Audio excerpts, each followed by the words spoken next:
We're going to have a prayer led by Commissioner Wright, and it's in the pledge.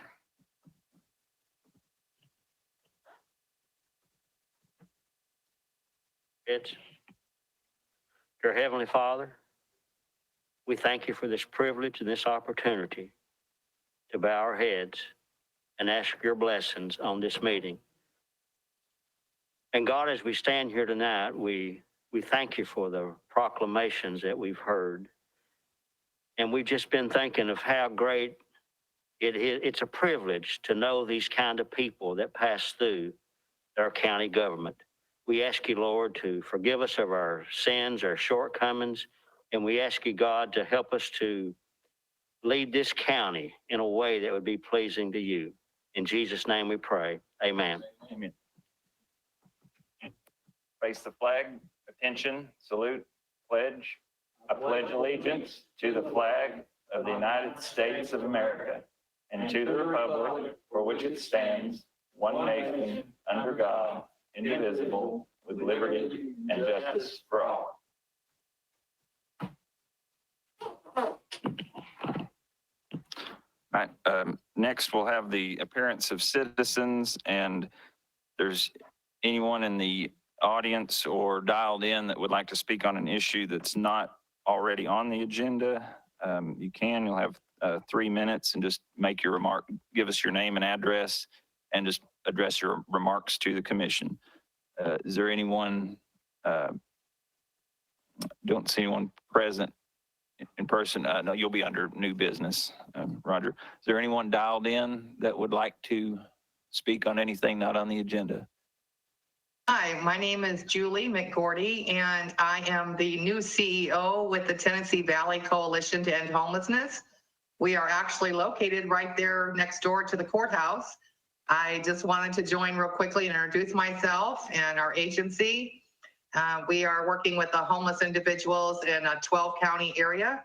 That's our continuum of care. We are the lead agency for that. We have been blessed to have some new funding come in.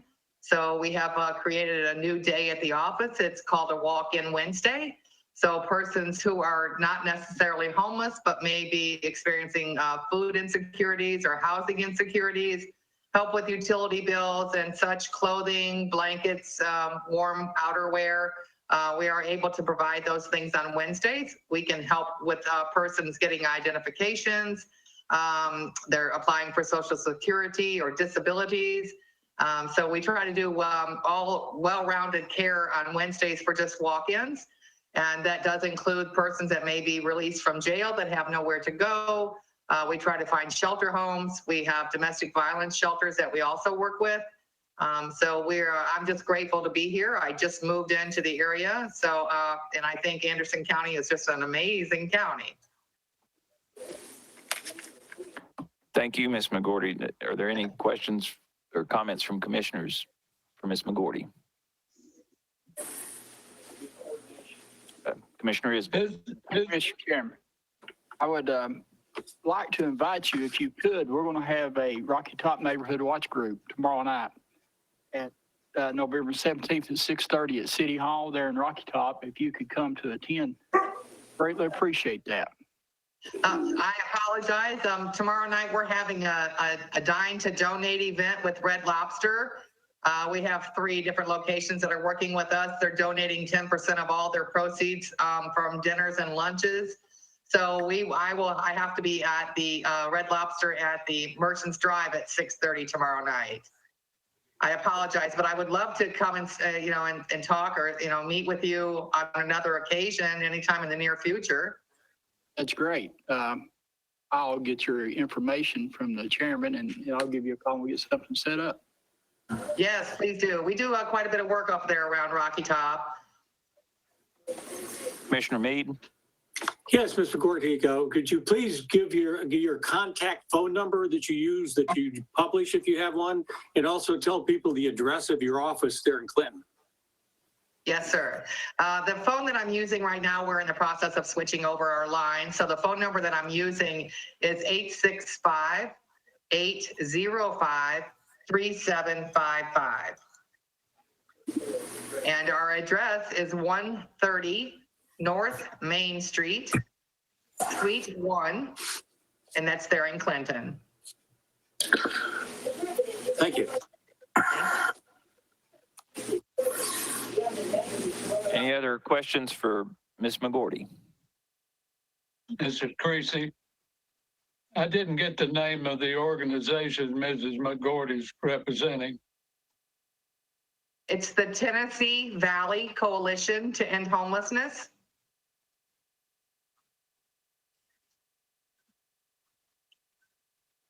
Thank you very much. I was writing that down for the slow response. Thank you. Yes, sir. Thank you. I had a question. Oh, Do go ahead. you all work with Torch, Ms. McGordy?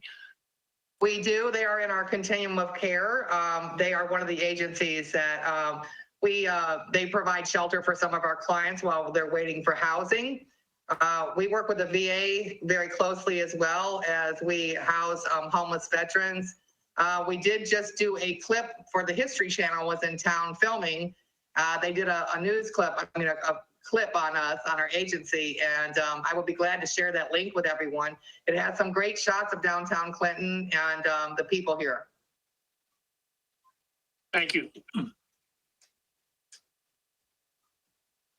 Thank you for coming this evening, and feel free to stay dialed in if you'd like to, and we appreciate you giving us your contact information. Thank you very much. I look forward to speaking with all of you. Thank you. Brian wanted to let me know that the request to speak should be activated for everyone. So, if it doesn't work, just let me know, but that should be up and running now. Is there anyone else, any other members of the public that would like to speak on anything not on the agenda?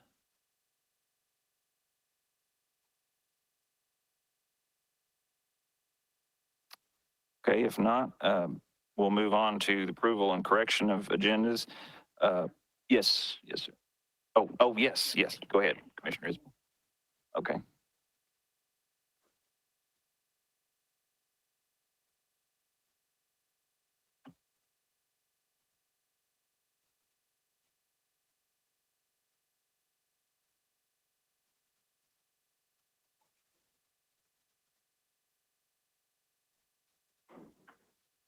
What I want to show you is a new design.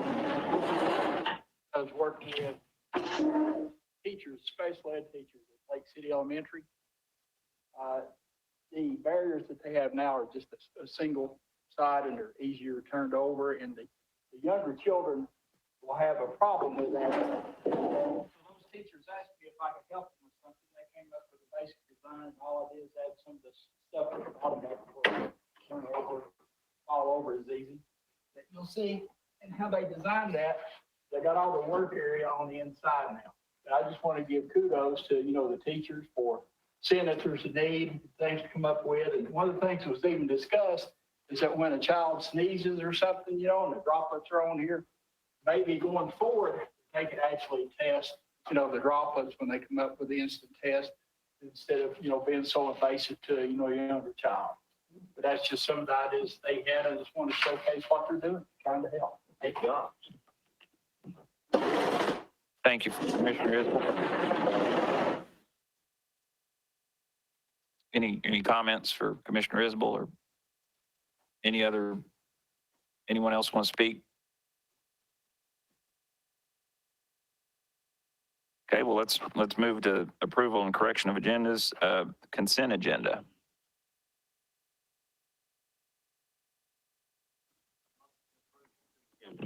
Got a motion to approve. Commissioner White, seconded by Commissioner Yeager, or Commissioner Meade, sorry. Yes. Any discussion on the consent agenda? Okay, let's go to the board and vote.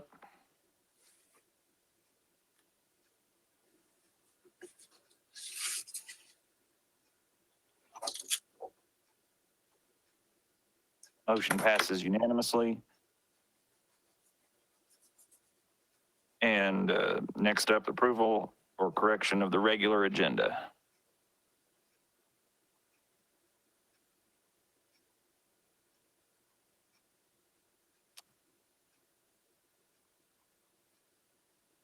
Yeah, we can go ahead and switch now, I think.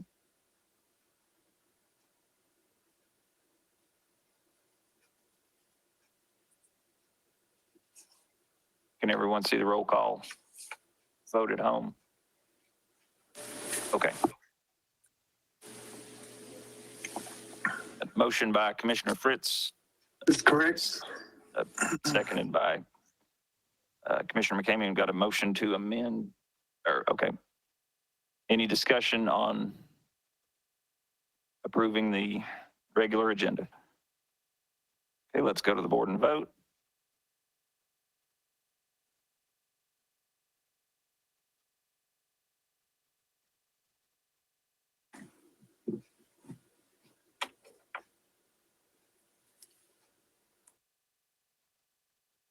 Motion passes unanimously. Committee reports. Purchasing report by Catherine Ashmere. Are you there, Catherine?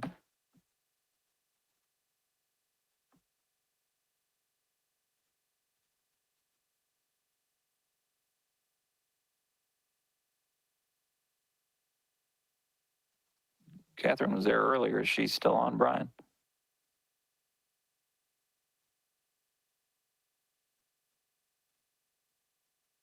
No sound, okay.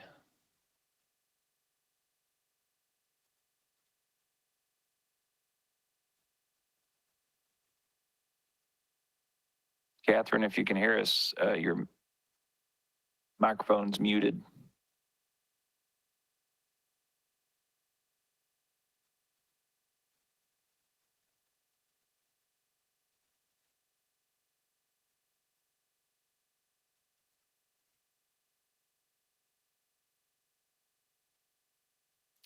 We just want to skip that. Robbie, are you there? Yes, I'm here. Okay, do you mind, can we go ahead with the budget report and we'll come back to Catherine? We can get her issue worked out, okay. So you want me to go now? Yeah, if you can. Okay, sure. Getting the cash and fund balance report for ending October 31st. The general fund restricted funds are $1,058,229. Committed funds, $2,165,498.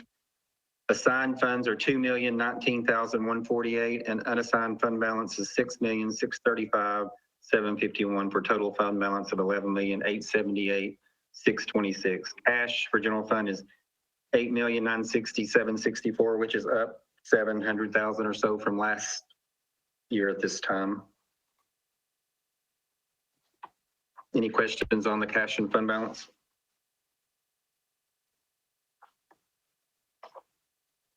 Okay, I'll move on into sales tax.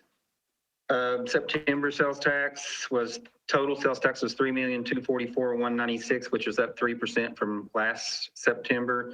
Anderson County's portion, $334,489, was up 30% from last year, from last September. And sales tax continues to come in really good, as has every month. We just keep increasing. So we're getting ready to hit the big shopping month, so we should see some good numbers there also. Robbie, can you hear me now? Yes, ma'am. All right, great. Please continue. I just have a new phone, so hopefully I'm good to go now after you're done. All right. Josh, do you want me to continue, or you just? Yeah, if you want to, since you're. Sure. Okay. Catherine, thanks.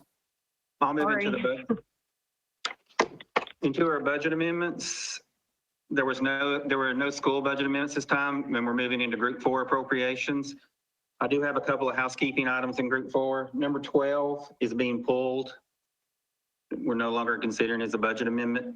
But page 6, number 12 in the minutes, for $8,314.68. We're pulling that one. And also the last two in Group 4, page 9, number 20, should have been for $20,054.17. And I incorrectly had it $5,176.60. It was approved correct in budget amendment, and in the minutes it's correct. I just had it on the summary sheet incorrect. And page 10, number 21 should be for $30,000 instead of $5,000. And I'll get a corrected copy of this budget summary to Kim to make sure it's correct in the minutes, but I just wanted you guys to know that up front. So Group 4 appropriations, 6, 7, 8, 9. Robbie, can you please, Robbie, can you repeat what the last set of numbers and page was? You kind of went through those a little too fast. I'm sorry, page 9, number 20 is for $20,054.17. And page 10, number 21 is for $30,000. It's the last two appropriations in Group 4.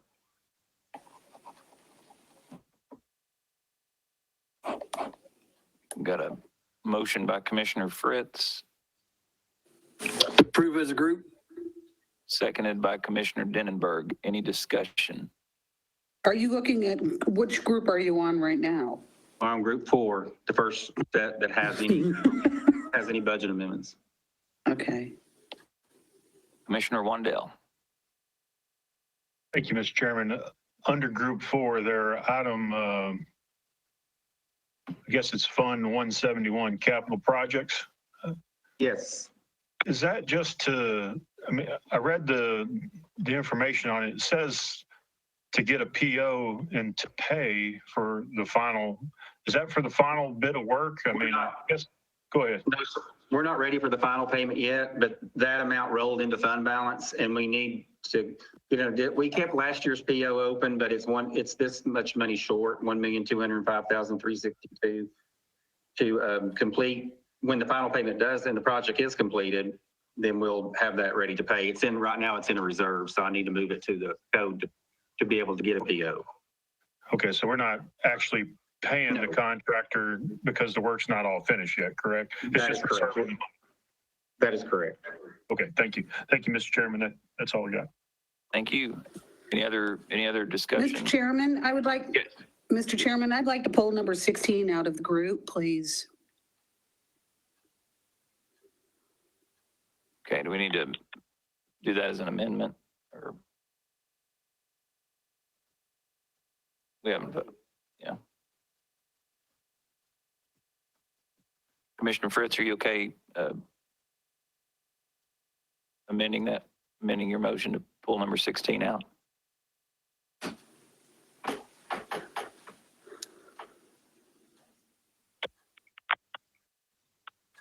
That'd be okay. That'd be fine. Okay. All Thank right, you. So we've got a motion by Commissioner Fritz to approve everything except item 16, seconded by Commissioner Denenberg. You okay with that change? Sure. Commissioner Mead? I just point out that there was one line item already withdrawn that's on the sheet that already has been withdrawn. That would be Group 6, item 12. Right, page 6, item 12 has been withdrawn. That's correct. Right. Okay. Okay, if there's no other discussion, let's vote on the motion.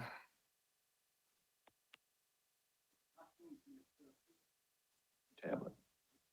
Okay. This for the amendment, right? We're voting on the amendment to pull 16 out.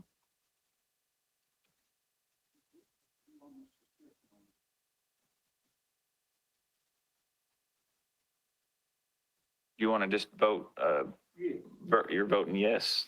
Okay, if you want to record him as yes, okay. Motion to amend passes unanimously. Okay. And number 16 is amendment from the mayor and Terry Frank and Roger Lloyd. It's the increase 101, 56, 300, 390 senior citizens. Hang on just a sec. Hang on, Sure. just Bobby. So we voted to amend it. So we still need to vote. Oh, okay. We Sorry. still need to vote on the rest of the group. Yeah. I thought that was the vote. I apologize. And that was the motion by Commissioner Fritz, seconded by Catherine, but yeah, okay. Okay, let's go ahead and vote.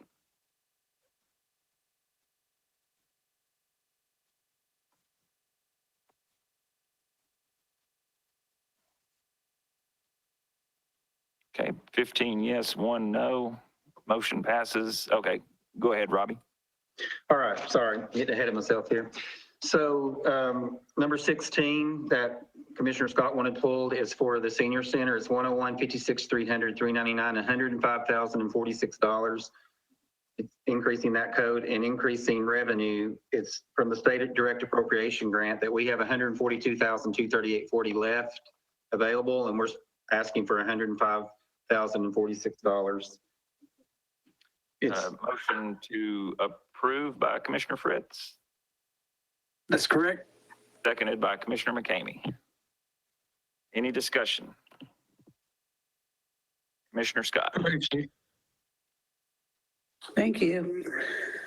Robbie, that's coming out of 101. That is correct. That's what the senior center budget is in 101. Right, which is the public's money. But you were just saying that it was from grant funding? It's from the state direct appropriation grant that the governor gave us. We've been spending this money throughout the year for capital improvement needs. We bought some vehicles for EMS and the sheriff, and there was $142,238.40 still available from that grant, and they are requesting $105,046 from it. So it's not from the unassigned fund balance. This is a grant that we have a year to spend. What is some of the other funds dog-eared for at this time for the 142,000 that remains? It's available. We spent it on EMS, we spent it on the sheriff. Tourism has gotten a little, so is solid waste.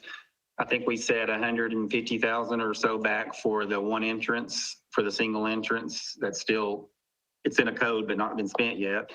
But this is all that hasn't, the 142,238 is all that is available from the original $1.3 million grant.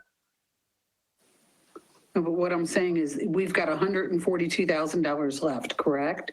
That is correct, yes. Are there funds that are dog-eared for other projects that are coming up? Not at this time, no, ma'am. And to what point do we have to spend those funds? I think April of 2021. I may be incorrect on that, but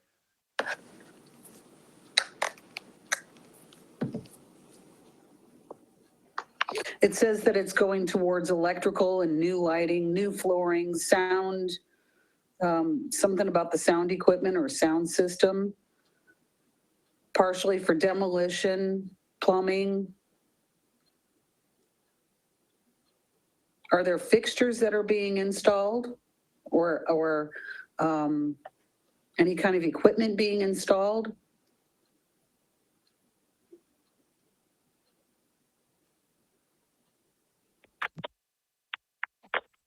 I can answer that, Commissioner Scott. Sure. There are, yes, the lighting fixtures. So when you're in that main room, the sound is not sound equipment. It's actually sound barriers. So it's like material that you put on the wall in that large room. So if there's events in there or meetings in there, it prevents the reverberation of sound. The lighting, if you've been in that main hall, it was originally built for a church, so it's got black ceiling and the little can lightings. We're keeping all those lightings and then adding the additional LED, those long lights. The demolition will just be taking out the stage area just to make the room larger. We talked extensively in the operations committee about, getting the building ready, but not investing in a commercial kitchen. And I shared with the commissioners that Sheree and I, over the last, starting a couple of months ago, we audited all of the programs and are looking at where to focus the energies and the operations of the senior program. And so there's not a commercial kitchen in any of this cost. There is a existing small kitchen that's there. And so they can still do things like sandwiches or whatever, but we're moving away from that being the focus and making it more about the programming. The electrical would all go, the electrical mechanical is, predominantly for lighting. We do have an architect that is designed for studio, and they've done a complete architectural layout. This is still a bid. I was going to send all of that out to the commissioners, but the architectural plans are actual, everything, the mechanical and all of that. So that's proprietary. And this is still in a state of, we haven't fully executed with the low bidder on this. So what we did is we went out to bid, and we had DCSI bid, Holston Construction Services, Southern. I'm sorry, that's a different one I'm looking at. I'm sorry, that's Marlowe Convenience Center. The low bid on the senior center was Jenkins and Stiles. And I can't remember who the other bidders were on that. So right now, what we have looked at, and Catherine helped us put together this RFP, and what we've looked at is negotiating their low bid down. And so that's what we're looking at with this. So this would involve, we have a lot of folks that have volunteered, and we still have folks continuing to want to volunteer to do some of the things like paint and do some of this work. And I have talked extensively with Roger about this. We don't want that liability. We want to do it right. We don't want it to be piecemeal. This is a county building, and we have expressed from the beginning, we also want to share it with the community and share it with commission, and we want it to be done professionally and right. So. Sure, and I appreciate all of the information. How much did we purchase that building for? $500,000. The county funded $250,000, and then the senior program reduced their budget $25,000 a year for 10 years. So their budgets now has been lowered to $89,000, $89,900, I believe it is. Mm-hmm. And how much additionally has been put into the building since the time it was purchased, excluding this? We have, I don't have those numbers right at my fingertips. We have from donations, I want to say we're about, you really can't quote me because I can't remember if it's 47 or 53 that we also have set aside. And that has all, that's from donations. And then also from the donations, we engaged the architects, and we paid them with the donations. And that was all appropriated. That followed through the appropriation process that went through Budget Committee, transferring those funds into the proper code. Those donations were also recognized to pay Studio for Design to create the bid documents and then the construction documents. So they've been paying for that out of donations. But as far as like in investments into the facility, there hasn't been any investment. We did, I think in the budget agenda, there's a new copier, which theirs was broken and no longer functional. And they're doing like a lot of departments. You probably see all that on your purchasing agenda there with Canon. That's a better deal. But as far as like investments or construction, there hasn't been anything that I'm aware of. And so at this point, the donations that they had received are pretty much depleted. Well, no, we still have some set aside for this project. So we would use what's set aside and then this amount and get everything done and up to speed and moved in. I mean, and the reason why I'm asking is because, folks have asked me just how much how much more money are we going to spend on something that was supposed to be ideal? It was perfect from the get-go. That this was going to be the best place, period. End of story. And here we are, another $100,000 to do this, fix that, tweak this, improve that. And you're talking about, we hadn't even touched the kitchen yet. When are they going to start utilizing the facility again, or is it still shut down because of COVID? It's, they serve folks, she still is required under the grant because the majority of their budget is pass-through funding from AAAD. So the majority of their funding is actually through a grant. So you basically you're probably looking at, I would guesstimate a $30,000 or $27,000 investment a year in the entire senior program. So I think they work very hard in raising donations to help fund their operation. And the facility, because of COVID, was really closed by the governor's order through the end of October. And because we've had rising numbers, we still could do some things, but I have advised Cherie just to keep doing what she needs to do under the grant requirements on a by appointment basis. So she does meet those requirements, but they are in numbers that can be safe in the face of COVID. Okay. I'm stressing all of this because that senior center is considered to be a nonprofit organization. She came forth, a year ago or a year and a half ago saying, oh, we've got all of our nonprofit status now and we're good to go. And there's a board of directors and so on and so forth. The reason why I'm stating this is we've got a lot of nonprofit agencies in Anderson County, one of which, Mrs. McGordy just stepped forward to make us aware of the fact that they've now got an office nearby. And these nonprofits, a lot of them don't get the attention and or funding that this particular facility is getting.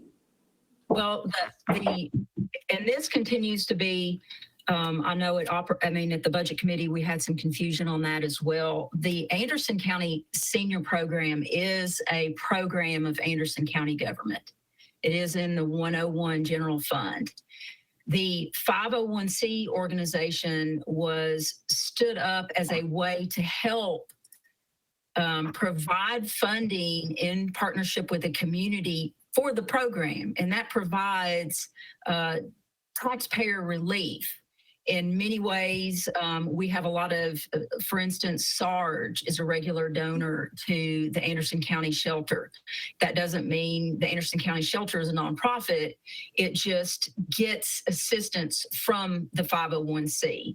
And for instance, the Family Justice Center program, that is operating, General Clark and Melissa spoke about that at the operations meeting.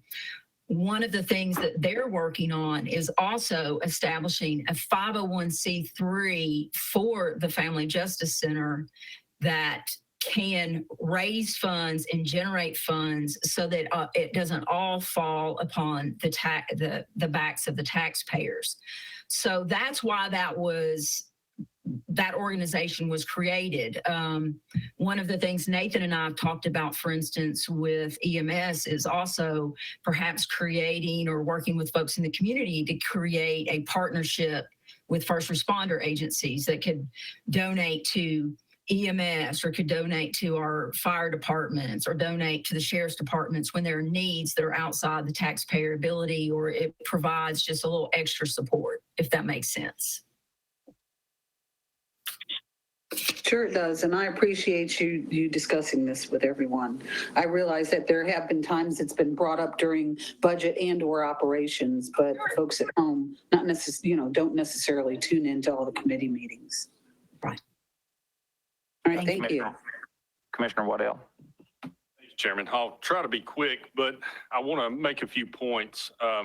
First point being, a lot of this started occurring before I became a commissioner, and the commissioners from my district prior to me, I believe, handled it appropriately and did what they could. They were assured that the Main Street building over here was exactly what they needed, and if we just bought that building, everything would be fine.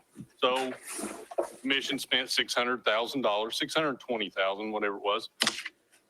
That building has been sold, and it was sold for $300,000. So now we have a $300,000 debt going forward. We just bought a $500,000 building that we were assured was perfect for their needs.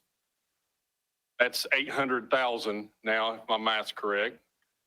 Now we're being asked for another 100 and something thousand on top of the director getting a raise in order to do programs. That raise was contingent on those programs. Those have not been done, or leasing out the building. That's where the money was coming from. Those have not been done.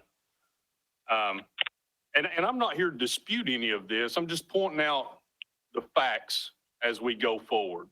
And what I'm getting text messages right now from my district saying, stop the bleeding, stop the bleeding. We're tired of it.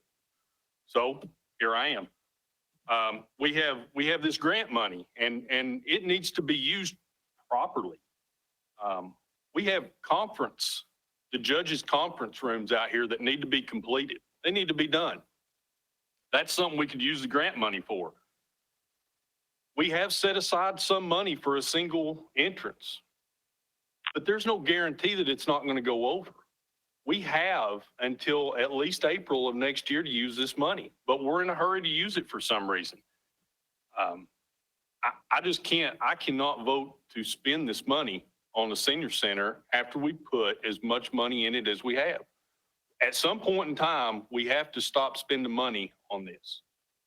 We have a lot of people in need right now.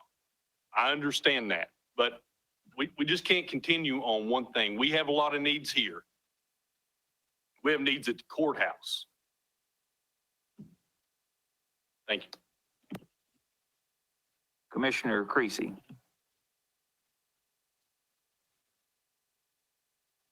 Thank you, Mr. Chairman. Yes, we had a kind of a lengthy discussion at the Budget Committee meeting on this subject, and many of the points that came up were very similar as coming up tonight, and the mayor answered a lot of them. One of the main points that sort of swayed me to voting for this is we're spending the money on a building that we own already. We've got to keep that, since we own the building now, we need to keep it in good health, good, safe condition, and usable for other county functions. And I hope that we are going to be able to use that for other county functions. That was explained to me, it persuaded me to do that. There was one comment from another budget member that said, well, we're spending a lot of money and we have no documentation to back it up. And I made a suggestion that we could get some of the engineering drawings from the architect that was putting this together so that the purchasing could go out for bids. I think that would be a good source of information for all of us to review on making this vote. Thank you. Thank you, Commissioner Creasy. Commissioner Meade. Yes, there's a couple of things that I think are appropriate to add into the conversation at this point. Oak Ridge, if I recall correctly, spent $2 million building their senior center on their own property. Also, I would point out that the building we have now was professionally appraised as being on market value of over $700,000. Yet we were able to buy it for $500,000. This approximately $100,000 now is just going to bring it into the building into condition that it can really be used as soon as we're allowed to. And it won't have everything we like to have, but it will certainly keep us way below the $2 million budget of a similar facility built by Oak Ridge. Thank you. Thank you, Commissioner Mead. Commissioner Denenberg. Thank you, Mr. Chairman. I have to thank Commissioner Waddell for bringing up something that I had not thought of, because we just seem to keep moving along from one issue to another and not remembering some of the things from past meetings and past votes. Mayor Frank, are you still there? Yes, ma'am. Where are we with the rooms that the judges and attorneys needed, like little interview rooms there on the 3rd floor? I know that there was issues with having to move files and making room in that regard, but are we getting closer to getting those rooms taken care of? And do we have the money set aside for it? The Roger already, I guess about a year ago, got a plan from Studio 4 Design, the same folks that did the work for the senior program, the 96 Mariner Point facility. And all of this is one of those domino, as soon as we get, so tonight, for instance, on the agenda, we've got some room assignment changes. I don't have an update from Bill Blankenship today, but I believe last week, I don't know if it was before Budget Committee or one of the meetings, I did notify some folks, I can't remember now, it's all kind of running together, but Blankenship and Partners was 98% complete with the construction documents. And so I believe Bill was here, actually, I want to say on Friday, to reach out to purchasing to see what they needed for their purposes in order to create the RFP to go to bid.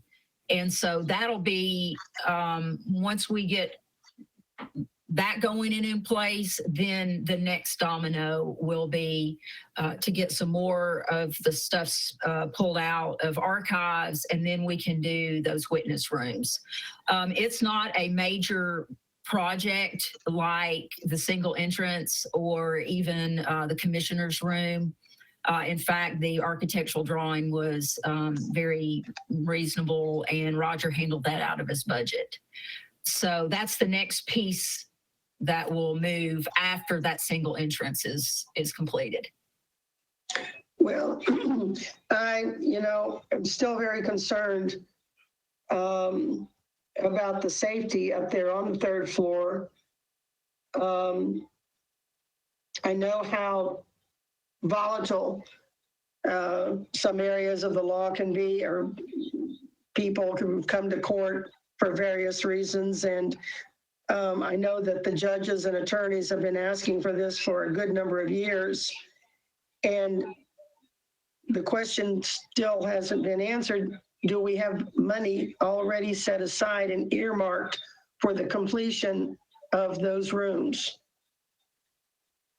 Well, I don't have Roger with me tonight. He could speak more to it, but again, it's a relatively easy project. It's not to the extent of, so my understanding, and again, I don't like to misspeak and then have someone say I said something incorrectly at commission meeting, but I think it was I think Roger even addressed this at one of the committee levels. It's not a very complicated process. I think it was. I know that it's not, the construction not a complicated process, because actual construction is going to be relatively elementary. But Yes. the simple fact that of all, like you're talking about the dominoes, with all of the moving of the files and finding places to put them and that sort of thing, I know that that has taken time and jockeying, space there in the courthouse to accommodate things that had to be moved to accommodate the files, et cetera. But I would really like to see this completed as quickly as possible. And if funds were needed for that, I would certainly hope that we would think about using the funds, if allowable, from this grant for that prior to just about anything else. Although, like other commissioners, I would like to see that building at least functional for something. Sure. And I know that, wiring is going to have rewiring and plumbing and moving again of walls and tearing down of walls and et cetera, which I voted for, and I want to see that happen. But I really do want to see those rooms completed as quickly as possible. And I thank Commissioner Waddell for bringing it up. Thank you. Commissioner Denenberg, I'm happy to try to get a cost estimate for next month and bring a budget amendment. I know there's still be remaining funds in that grant, and perhaps we can set those aside if I'm able to get at least a rough estimate. I would appreciate it very much, Mayor. Thank you very much. Thank you. Mhm. Chairman, if I could add the mayor to answer Commissioner Denenberg's question. Courthouse security by the judges has a $50,000 reserve that. I thought that there was some kind of, And also, we have a budget for courtroom security that has $30,400 in it that we usually don't spend any of the funds. okay. So there's money available. If they can come and see me and I can help them with that. So there's a good portion of what probably will be needed that is available Yes, in ma'am. different codes. I Yes. thought there was. I just wanted to be sure that we weren't going to be moving forward with 105,000 for a new building that's been purchased prior to finishing up something that's been expected for years and years and years. So thank you very much for all of your help. Commissioner Smallridge.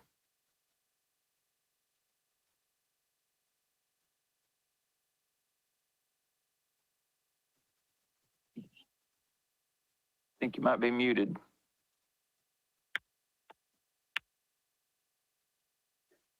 I'm sorry, I was muted. No, I just wanted to comment that the fact that the majority of commission voted for this facility, thinking was a good facility for our seniors, but that doesn't mean that any of us really thought we wouldn't have to spend some money to make some adaptations to make it more suitable for our seniors. And I have no problem with that. It seems like reasonable changes, and it is our facility at this point. And I think we need to make it an outstanding facility. And I certainly think it has that potential, or perhaps it's there already, but I think we need to go ahead with the changes as suggested. Thank you, Commissioner Smallridge. Any other discussion? Not, let's go to the board and vote.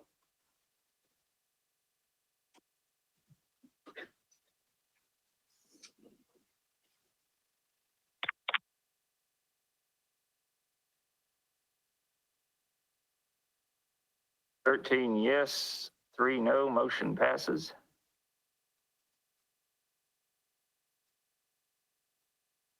You can go ahead with your next items, Robbie.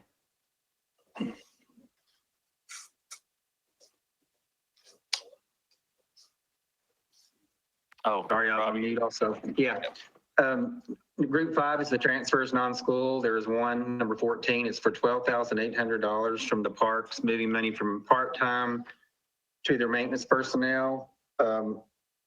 They're getting ready to lose a position, and they're trying to hire, and I know they have a really difficult time getting people to come that far out and work for the type of money they offer. So they're trying to make some improvements there. Motion by Commissioner Wandell.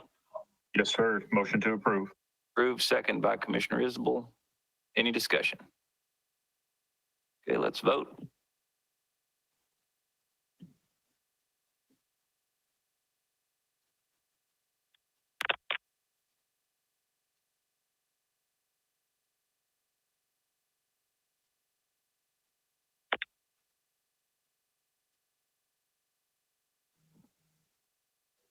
Commissioner Meredith maybe having technical issues. There he goes. Motion passes unanimously. All right, in group 6, page 7, number 15 was a budget amendment that was from the mayor and the veterans officer. It was sent to commission without a recommendation from the budget committee. It was asking for an increase for contributions from unassigned fund balance for $5,000 to $7,500. I was asked a question by Commissioner Creasy if they could take the money, or if the money could be taken from the commissioners' waste management funds. And I just wanted to read the agreement that Annette sent me. The money shall be used by county to assist nonprofit organizations and school groups having a particular and unforeseeable financial need. The recipients of these funds shall be selected by the county with the approval of waste management, which approval shall not be unreasonably withheld. So it can go for school groups or nonprofit organizations. And I did find out this too. Every year you're allotted $12,000 for each commissioner has a certain amount of money. But if that is not spent, it rolls into a reserve. So there's $17,832.80 in a reserve and $12,000 in the budget. So I'm just passing information along, and I'm sure that to you all to see fit how you want to handle this, or if you do not want to. Motion by Commissioner Wandell. Mr. Chairman, I would just like to say that, yes, this motion before us is for $5,000 to $7,500 to make a donation out of the undesignated fund balance to the American Legion of Clinton. The Clinton Legion is the only Legion local anymore. Covers Clinton, Oak Ridge, Rocky Top, Norris, and Andersonville. And the American Legion provide all of our veterans, which is over 7,000 plus veterans in Anderson County, the ability to not only have the Veterans Day parade whenever we can get back to it, but it also they help with veterans claims and disability claims. And I'm in favor of this. Leon Jaquette has been a part, as well as the American Legion, but primarily through Leon Jaquette's office as the Veteran Service Officer for millions of dollars coming into this county. And I think this small token is well worth the return we've received and will continue to receive.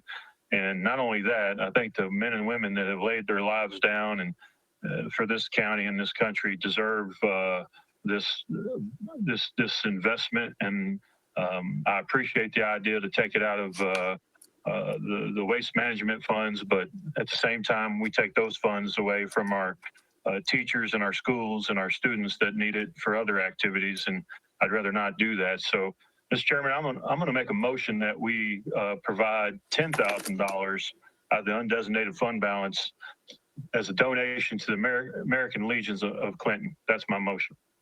Motion by Commissioner Wandell, seconded by Commissioner McCamey. Yes. Commissioner Scott. Thank you, Mr. Chairman. Commissioner Wandell, that's an outstanding idea. That's a great suggestion. You're right. Leon does knock himself out to pay it forward and give back to the veterans in our county. And I'll be behind that 100%. I was simply going to ask why we wouldn't fund something like that when we just had a discussion a few minutes ago on another issue. So thank you. Thank you, Commissioner Scott. Commissioner Meade. Yeah, I just want to add in that the American Legion in Anderson County is really our veteran service officers' major partner in the county. They're involved in all kinds of stuff that actually support the county and support our veteran service office. And so I'm very much in favor of going ahead with this. Thanks. Thank you, Commissioner Waddell. Well, it's a great cause, but as we went over several times, Commissioner Fritz has brought it up numerous times, and I probably just beat him to the punch to do it today. We have said we're not going to donate money to nonprofits, and in budget we spoke about this, and that was I thought we were going to hold off and see. I didn't realize we sent it to commission without a recommendation. I was pretty sure we held off on this and talked about seeing if we could use the waste management funds instead of this. But again, I voted no for a numerous nonprofits just because this is taxpayer money, and it's not here for me to donate. Thank you, Commissioner Waddell. Commissioner Creasy. Thank you again, Mr. Chairman. Yes, that was the reason I brought up the nonprofit method of funding this, since there was opposition from one of the members of using using the taxpayer money as such, and that's the reason I brought up an idea for us to consider the waste management funds. I fully support the motion, Mr. Wandale, and I appreciated the motion that was made at Budget Committee. And then we decided to send it without a motion, but we spoke very favorable. There was a couple of commissioners that felt like we wasn't doing the nonprofit, funding the nonprofits, and they felt like this was unfair. And so that was the reason I brought up the waste management funds. I'm fully in support of the motion. Thank you. Thank you, Commissioner Creasy. Any other discussion on the motion? Commissioner Wandell. Thank you, Mr. Chairman. I neglected to say what these funds are going to be for. It's not just, it is a donation, but it's going to be for building a new facility. For those of you that may not be familiar, they're in a small trailer and they're looking to build a new Legion post home. They've already raised nearly $30,000, and this would help them finish off what they need to do for the building fund. So that's what it would be for. In addition, regretfully want to report to you, Mr. Chairman, and our fellow commissioners that our thoughts and prayers be with our veteran service officer, Leon Jaquette. He wanted to be on this call tonight, and I thank the mayor for bringing it to our attention, myself and Commissioner Meade, that Leon lost his mother, unfortunately. And he's on his way to Illinois, and I asked him not to be on the call because he needs to spend time with his family. But if you could, let's all keep Leon in our thoughts and prayers. And I appreciate the comments by Commissioner Waddell. I understand where he's coming from, but I think this small token gesture would be very appreciated by all the veterans in this county, which I'm one of, and I'd certainly appreciate it. Thank you, Mr. Chairman. Thank you. Any other discussion on the motion? Yes, Mr. Chairman. Go ahead, Mayor. I just wanted to bring up something that we brought up in Budget Committee and let the full commission know that Finance Committee is working with Mr. Holbrook and Randy Walters on creating some kind of transparency for the commission. This particular request is, as Commissioner Wandell said, is for an actual facility. And the commission has a long, strong record of supporting facility improvements in the community. So for instance, Anderson County was a major donor in an expansion at Rome State Community College, in investing in the TCAP facility that is being constructed right now, in the TCAT operation that's currently in Andersonville. Anderson County's been a major part with Emory Valley Center buying land and making financial investments and giving them land. We also provide free lease and utilities, electricity, water, sewer, insurance for various nonprofit organizations such as CASA and Community Mediation. We provide free or $1 a year leases to some of our volunteer fire departments. We have provided free space, utilities, insurance, overhead for Allies for Substance Abuse Prevention.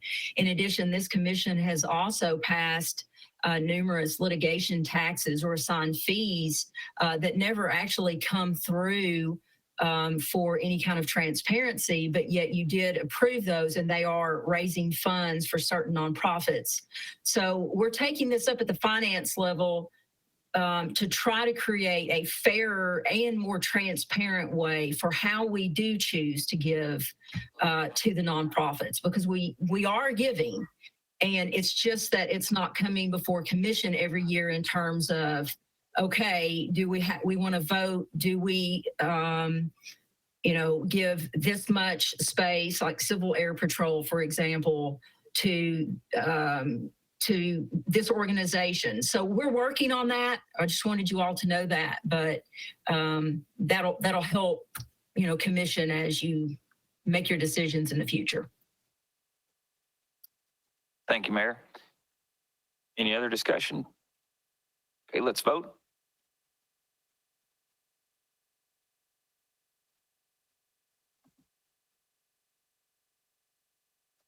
Thirteen yes, 3 no, motion passes.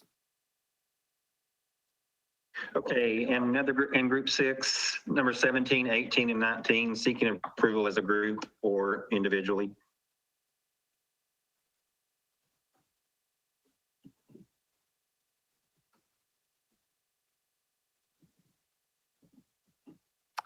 Motion by Commissioner McCamey to approve as a group, Yes. seconded by Commissioner Meredith. Any discussion? Okay, let's vote.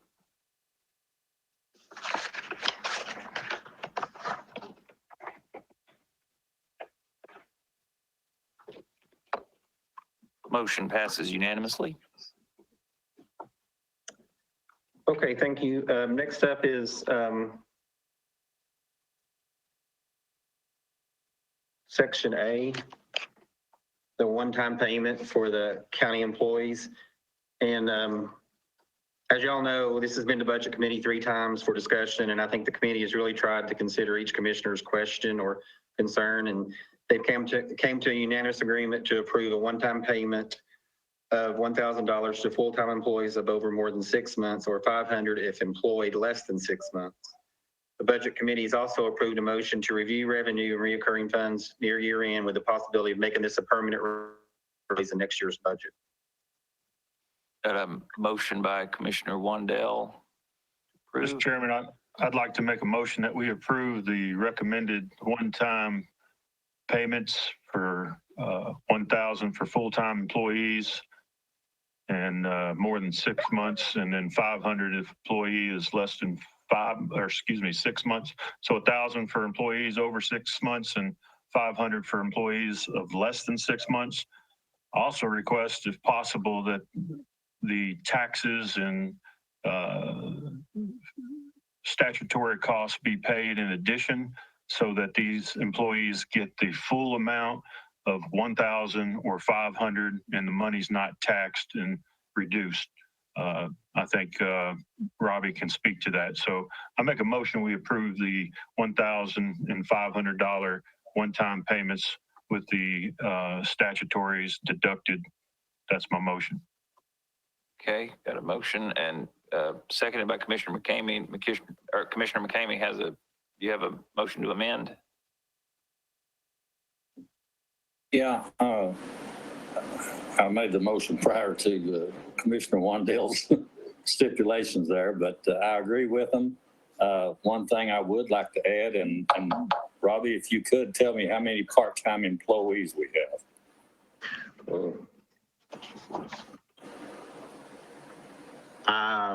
Hold on one second. I'm not going to tell you that. 120 part-time employees. How many? 120 part-time employees that are on our payroll register. That doesn't mean they're permanent part-time employees, but that's a different, I mean, we have some that work the same number of hours every week that are part-time, but they're permanent part-time employees. And then we have some at EMS and that may work once every 3 months or something that are not as, like a permanent part-time. Yeah. But Well, 120 and all. I would like to add to that, if Commissioner Wandell is acceptable with it, $250 for each full-time or each permanent part-time person. We've got a lot of employees who work, 4 to 6 hours a day, and they're considered part-time, but they don't ever get the raises that the others get. And I'd like to see them get at least $250.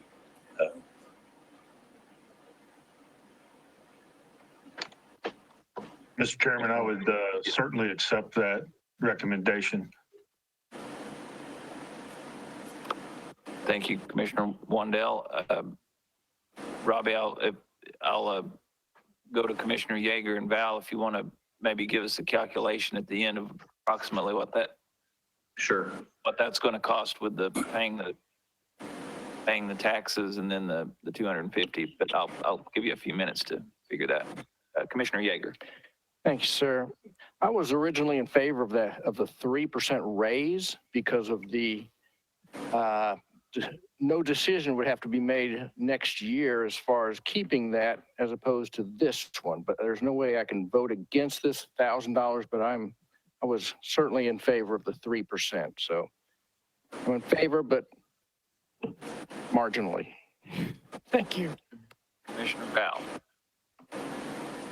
I mean, just to make the commission aware and for our document takers, I will be abstaining on this vote. 4 calls. 4 calls. Thank you. Will I? Got 2 commissioners abstaining. What will that require to pass? 8. 14, 8 votes. Okay. And do you have approximately what that? Well, if 120 part-time employees at $250, that would be $30,000 more dollars plus benefits, but not every one of them are general fund employees. So like I know the libraries have several part-time employees along with one. Okay. Sorry. Thank you. So, I mean, I have budget amendments figured for the amendment for the motion that the budget committee made, and also for what Commissioner Wandell proposed too, but I don't have, it would be difficult for me to add in the part-time cost at this time. Okay. Commissioner Scott. Thank you. Robbie, that's one of my questions, is to be considered part-time, it's 32 hours or less per pay period or per week? It's 30 hours. An employee that works 30 hours a week is considered full-time, so it's less than 30 hours. So if we've got somebody that comes in for 4 hours a week or 5 hours a pay period, they're going to get an additional $250 because they're considered part-time. Right. Wow. And my other question is this also being noted for what you said next year? Commissioner Smallridge made a motion after the motion and budget committee for the one-time payment to consider, we would evaluate our funds to see where we at. Sales tax is great, and we expect an increase in sales tax, but there's some uncertainty with COVID and what the winter months would look like. I mean, there's some unanswered questions, and we just wanted to wait and see in April, May, and June what our revenues look like to see if we can include the one-time payment as a permanent raise. So meaning that an employee would be in the budget guidelines to include this raise to your employees, and we would take it up then. But it's not part of the motion right now, correct? No. Okay. That's just to evaluate in budget season. Okay. All right. Thank you. Mm-hmm. Commissioner Meredith. Thank you, Mr. Chairman. I got a couple of concerns and I got a question for Robbie. So it sounds like that Commissioner Wandale's got a great idea of the $1,000. I'm fully support of the bonus. But to do it in lieu of taxes, my question to Robbie would be, would that not make it a 1099? And we would have to issue the employees that if we forego the taxes to give them the straight $1,000. That's one. Oh, go ahead. No, I mean, I do think we could cover the sales tax, the Social Security and Medicare. We would just increase, like a person that, an employee that for a $1,000, right, to pay Social Security and Medicare, and retirement, they would need to make $1,129. Now, what they hold for federal income tax, the county can't pay because everybody could, we could take out different amounts. Somebody could be single and zero plus $300, and the county I don't think can be responsible for someone's federal income tax, but Social Security, Medicare, we could cover by increasing the amount of the bonus to equal 1,000 before taxes, before federal income tax. Okay, great. That I would definitely be for that. So that clarifies that. So Commissioner Val, I commend you for being chairman of the Budget Committee and all Budget Committee members for coming up with this based on our last special call meeting the other week and what we're possibly facing there. I think this is a great idea. I'll reserve the next question for Dr. Parrott because I feel like that we need to look at our educators and our teachers and all of them as far as this is concerned, but I'll wait till the county schools report for that comment. So I'm in full support of this. Thank you for all.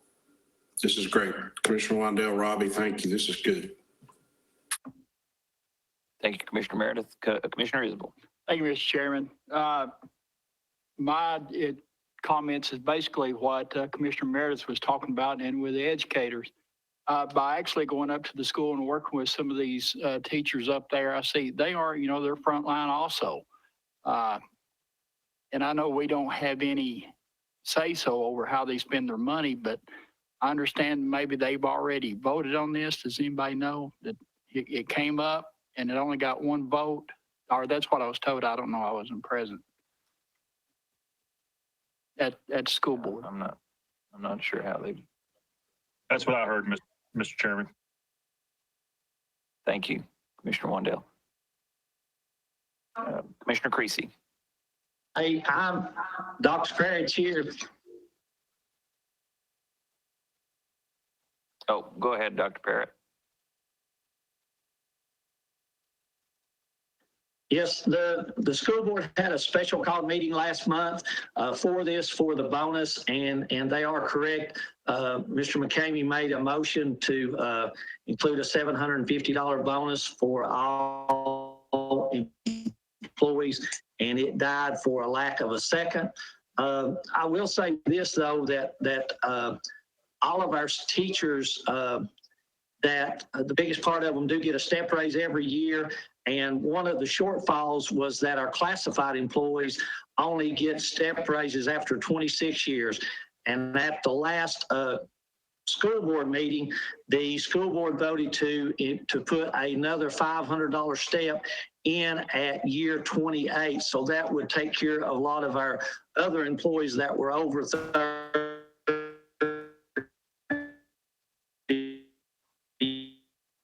years that the school budget committee had been working on that they approved this month, but the contribution for family covered insurance, they upped that $500 for every employee that has family covered insurance, because our family covered insurance is really what they pay per month is really out of line with what everybody else pays for single coverage and coverage with an employee and a spouse. Now, the budget committee did say that during the spring, they would look at this bonus again and see where revenues are. And at that time, they may take that up again. So that's kind of where they were at. Thank you, Dr. Parrott. Commissioner Creasy. Yes. I'd like to can you read the motion that came from Budget Committee?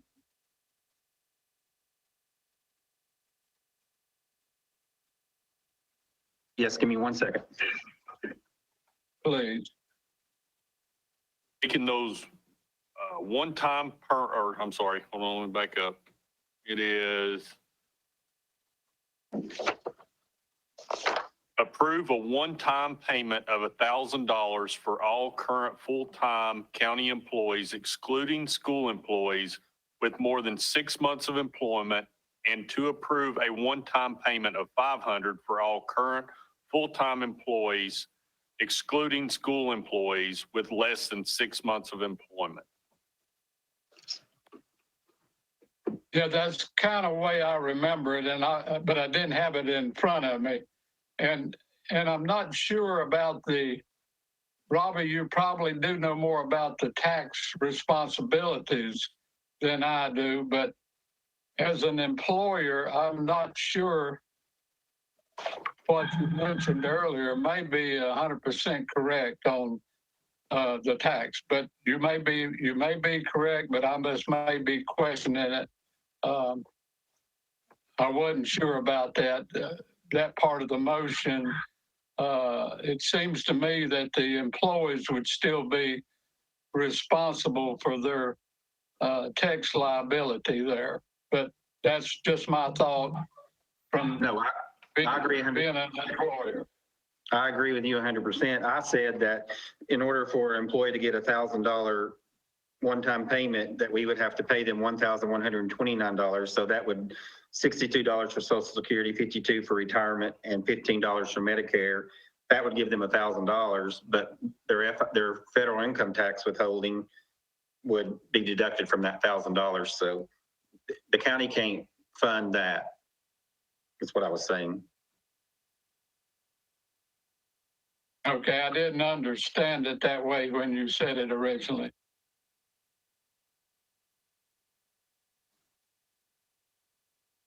Any other discussion? Okay, let's go to the board and vote.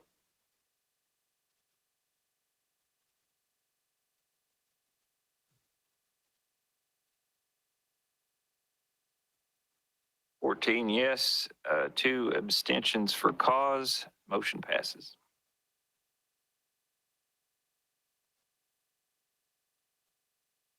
I do have one question. I prepared budget amendments for the raises for the bonuses or the one-time payments based on what the budget committee approved. If I could get county commission's approval to just amend these budget amendments slightly to make the accommodations that Commissioner Wandell's motion and Commissioner McCamey's for $250 part-time. I would have to work with HR to get a total of part-time employees from each department. Commissioner Meade. Yes, I'd like to make the motion to allow the accommodation to make the adjustments required because of the changes we made during this meeting to the original motion as just requested. Okay, got a motion by Commissioner Meade, seconded by Commissioner Meredith. Any discussion? Okay, let's vote.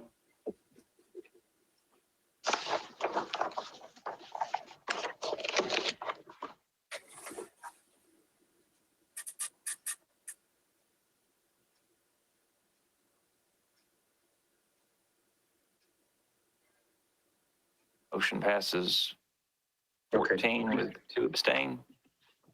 Thank you. And once I have those done, I will have corrected budget amendments put into the minutes and also send you all an email with those on there. The last section B on the budget committee was EMS's proposed schedule. It was just a discussion for information only. No motion was made or passed, so there's no action that needs to be taken at this time. Commissioner Wandell. Thank you, Mr. Chairman. Don't mean to bump around, but I appreciate the comments by Commissioner Meredith, but this past motion we did for the employees has zero to do with Tracy Wandell. It has everything to do with the budget committee, Commissioner Val and all the members on that budget committee and the mayor and everyone that worked on that. I want to thank you I know there was a lot of months that went into that, and I do not want to sit here and act as if this is something that I did. I had nothing to do other than make a motion. Mr. Chairman, I just want to make it known on this meeting that the real credit needs to go to the Budget Committee. And I appreciate, as well as was stated by Commissioner Meredith, all the work they put into this. I appreciate the time to have that discussion. Thank you. Thank you. Commissioner Smallridge.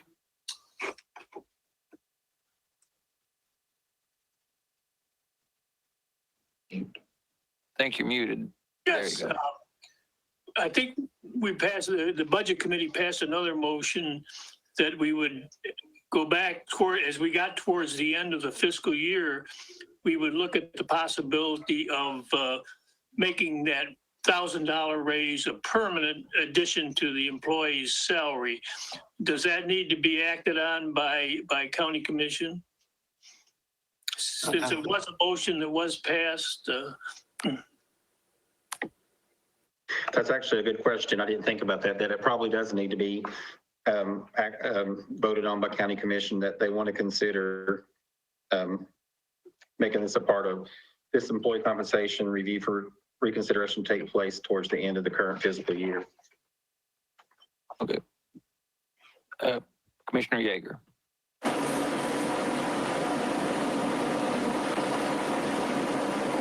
Officially making that motion that Dr. Smallridge was talking about. Okay. Commissioner Yeager, seconded by Commissioner Denenberg.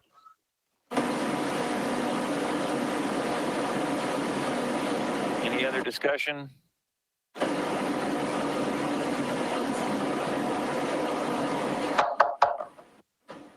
Let's go to the board and vote.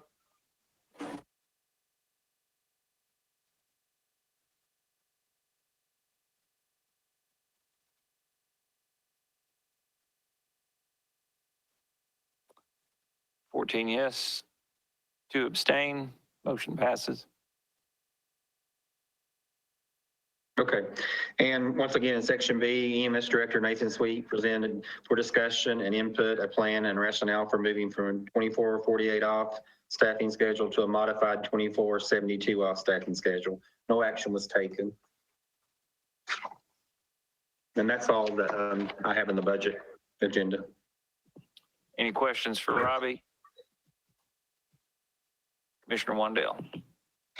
Thank you, Mr. Chairman. Robbie, and I know you keep up with it. Obviously, you reported on it tonight, but we're getting probably a little bit close to that 5.5 million in the undesignated fund balance. And I just want to make sure that after these deductions are made, I want to make sure that before the next meeting, and I know you will, I know we're going to have 2/3 vote going forward, anything over under 5.5 million out of the undesignated fund balance, and something we need to look at and be aware of as we move forward with the spending of the undesignated fund balance. Thank you. Well, I don't think this will put us quite under it yet, but we are getting closer, right? Any other questions for Robbie? Thank you. Hope you have a good evening. And thank you. Good night, you guys. Catherine, are you? Yes, sir. Can you hear me? Yeah, we can hear you. Thank goodness. And I apologize. Next month, I'll either come to the courthouse or I'll go invite myself to Robbie's house so I don't interrupt the meeting flow again. So under contracts approved by the law director, we have 9 copiers for the circuit court clerk that were approved. I'm sorry, 10. The 11th item was deferred till the next month. So I don't know if you want to approve as a group or individually. Items 1 through 10. Motion by Commissioner Yeager. 10 as a group. Approve 1 through 10 as a group, seconded by Commissioner Denenberg. That's Any correct. Discussion? Let's go to the board.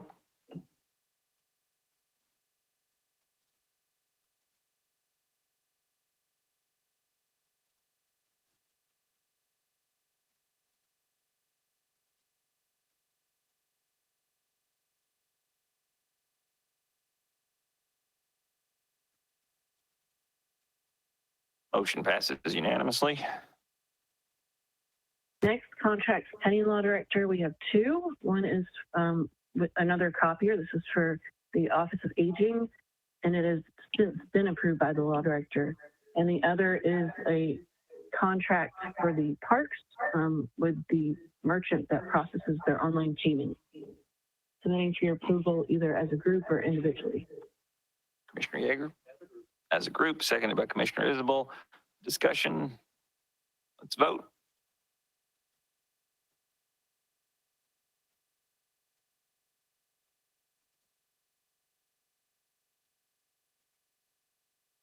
Motion passes unanimously. Thank you. And the next item is a request to surplus a capital asset. And this is a 2003 Chevy Malibu, submitting for your approval. Motion by Commissioner Fritz. That's correct. Seconded by Commissioner Yeager. Discussion.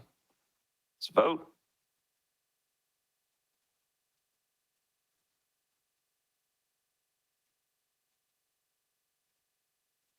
Motion passes unanimously. All right, and the last item is a grant for a water line improvement, submitting for your approval. Motion by Commissioner Wandell. Yes, sir. Seconded by Commissioner Fritz. Any discussion? Let's vote.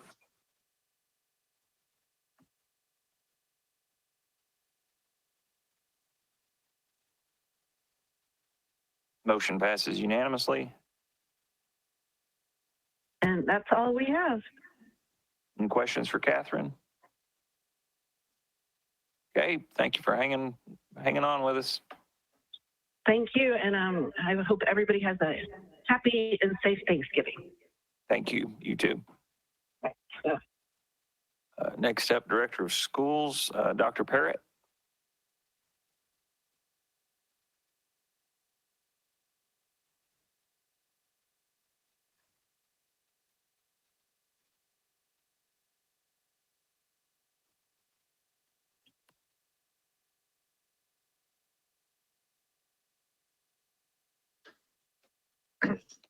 Good afternoon. Just a couple of things I'd like to go over. One especially we're proud of. In the next couple of days, we should be getting our letter of occupancy for the new gym at Grand Oaks. It is looking beautiful. It's been a long time going, and I really want to especially thank Mr. White and Mr. McCamey for the support they give of making this possible in their district. I know that the students down there really appreciate that. The other thing is we're doing a great job. Our students are doing a great job of collecting food for area food banks. I went out last week and thousands and thousands of cans and turkeys and hams and different things for different families. So our students, even in a time of a pandemic, they are giving back to our community, doing a great job on that. We have completed 3 roof repairs this year. We have bids out for the restoration of the creek behind Briceville Elementary School. We also have a paving job that we'll be doing at Briceville Elementary School. And then we've still got some gym floors that we're going to try to get redone during either Thanksgiving or Christmas.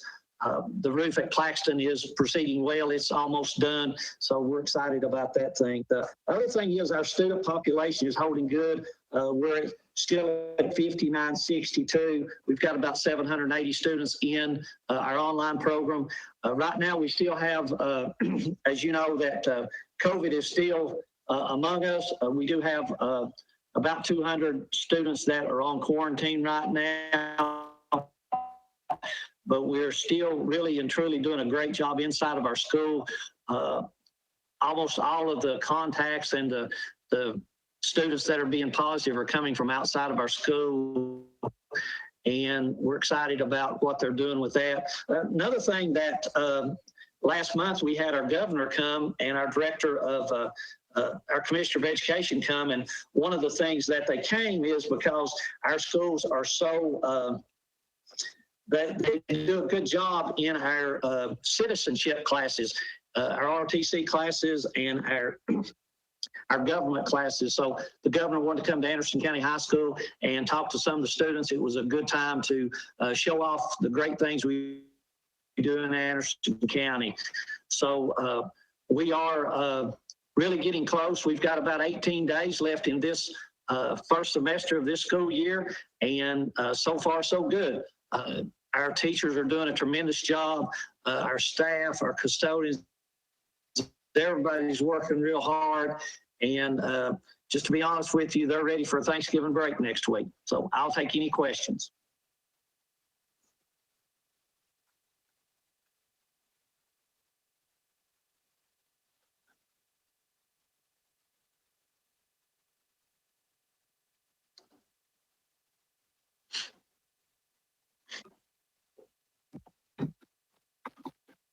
What was the distinction that Anderson County and Oak Ridge and Clinton City Schools all received that was kind of a significant thing this week?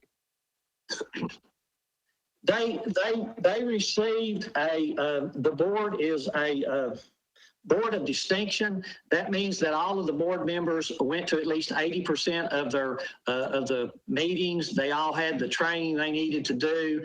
And there was a lot of other things, community service, different things like that they put in. And our board has got that over the last about 12 to 15 years. So they do a great job on that. Thank you. Commissioner Wandell. Thank you, Mr. Chairman. I just want to thank Dr. Parrott and his school board and all of the schools and keeping everybody safe with COVID. They've demonstrated that their leadership is above many others, in my opinion, around us, and I appreciate that, keeping our citizens safe and children safe, and I just want to say that. But also wanted to just real quickly, and I know Commissioner Isabel and maybe Commissioner Val will speak to this at some point in the near future, but I want to say congratulations to Anderson County Volleyball for being state runner-ups to the championship game. Had a great season, and also want to say congratulations to the Anderson County Maverick football team and what all they've done this year. And they had a great season, nothing to be ashamed of. Very proud of how they represented the Anderson County. Thank you. And thank you, Dr. Parrott, for all you do. Commissioner Val. Yes, on another thing like that, I get focused on academics. We also had Lake City Middle School. They actually won the, I guess you would say, the East Tennessee State Championship this year on their football team. So they did a great job on that. And you're exactly right. And we did have to, through COVID, Clinton had to forfeit 2 games. But other than that, our athletes have done a great job of staying, I guess you'd say, staying home and staying safe, because they really knew what it meant to play on the field. I know that a couple of teams had to cancel during the playoffs, but Anderson did a great job. And not only are they great athletes, they're great young men on and off the field. And the volleyball team, too, they really represent Anderson County Schools great. So thank you for that, Mr. Mondale. It's not public knowledge yet, but I think Lake City Middle's scheduled to play UT next fall. Actually. Go ahead, Commissioner Isabel. They could get a good coach from there. Yeah. They might embarrass you.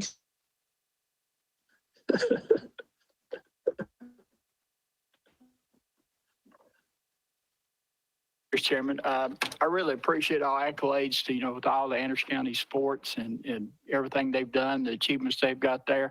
But I also want to commend Clinton, their Clinton school system. I see, they're getting some national awards and they're doing great scholastically. And I appreciate Commissioner Wandell. We always have, friendly wagers going from season to season, but I really appreciate it. Thank you.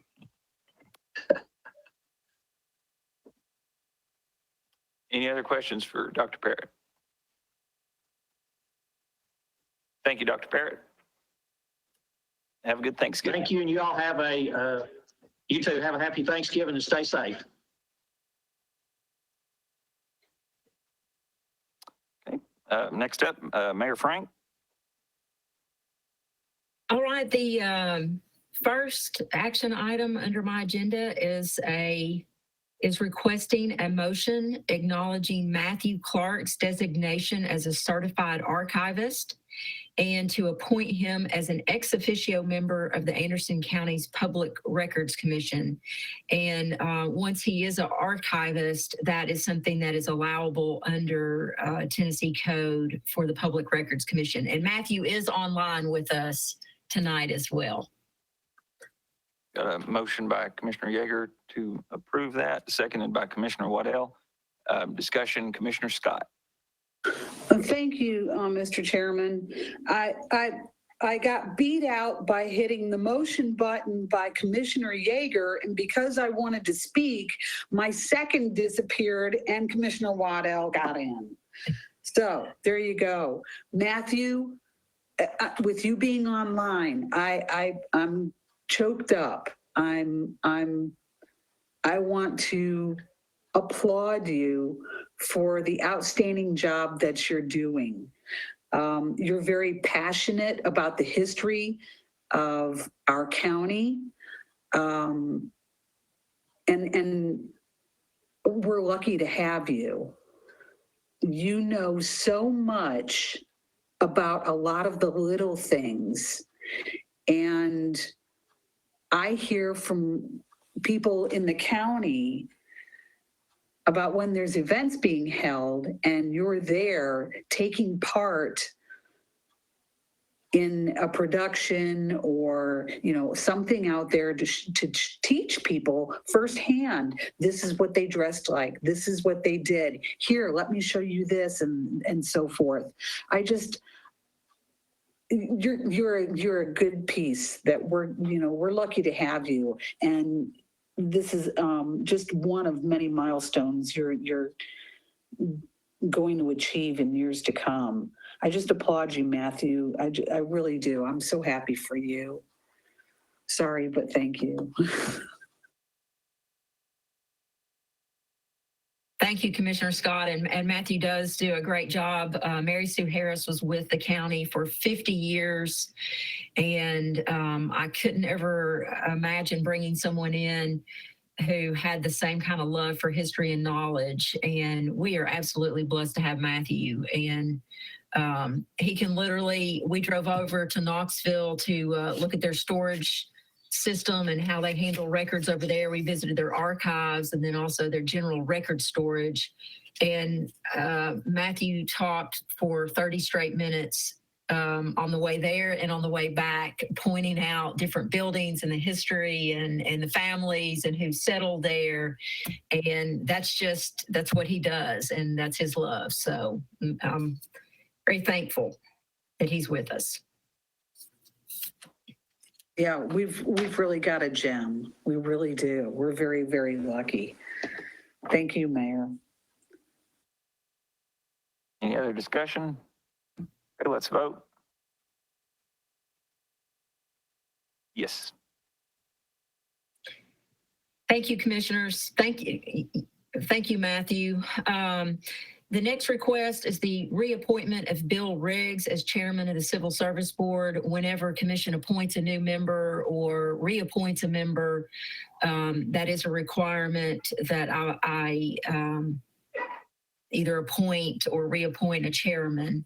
And so under Tennessee Code, that's what I'm doing here. You all appointed Richard No, and so I'm reappointing Bill Riggs as the chairman. Motion by Commissioner Wandell. Proudly make that motion, yes. Seconded by Commissioner McCamey. Any discussion? Okay, let's vote.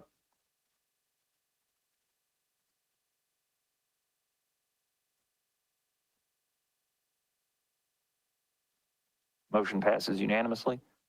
And then the last item under my report is the reappointment of Chad Mcnabb to the Community Corrections Board. This is with a term expiring September of 2022. Motion by Commissioner Wandell. Proudly make that motion, yes. And seconded by Commissioner Vowell. Any discussion? Okay, let's vote.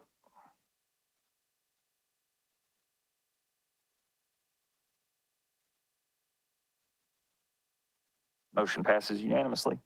Thank you, commissioners. Thank you, Mayor. Any questions for the mayor?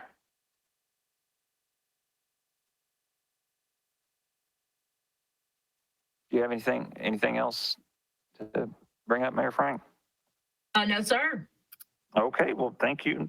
I guess how's everybody feel about taking a few minute break, maybe coming back about 8:25? Okay.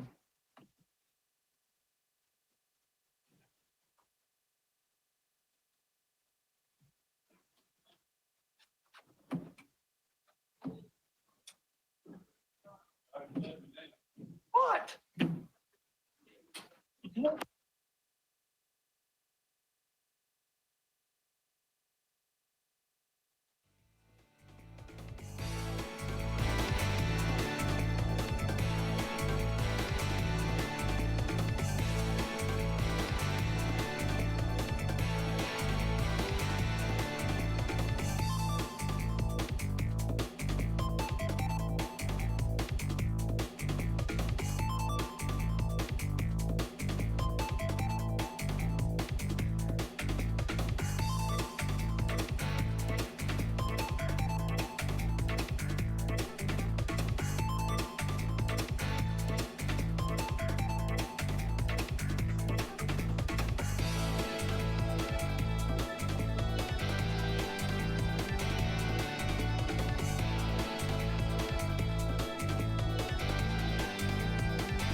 Is everyone at home made it back? Commissioner Mead, Feedback. Creasy here. Greasy, Fritz. Smallridge. Okay, we're ready to get started back. Law Director report. Thank you, Mr. Chairman. I'm going to be quick tonight. Unless anybody's got any questions about my written report on the contract approvals, the bond letters, things of that nature, or the property maintenance violations, I would like for you to consider amending or at least a new motion on the Carl Clifford Smith case to appeal that decision. If you remember during the special call meeting earlier this month, you voted for a Rule 59 motion to amend and alter. That is partly what our relief is being requested, but I also need for you to approve an appeal in this matter. So if somebody would kindly make that motion to appeal this case, we'll communicate that with the attorneys representing Anderson County and move forward with that also. We don't know which avenue is going to be successful, but we'll try both of those. So I would need kindly respectfully move you to make a motion to appeal that Carl Clifford Smith case. Thank you. Is that your motion, Commissioner McCamey? Yes, sir. And seconded by Commissioner Fritz. That's correct. Any discussion? Okay, let's vote.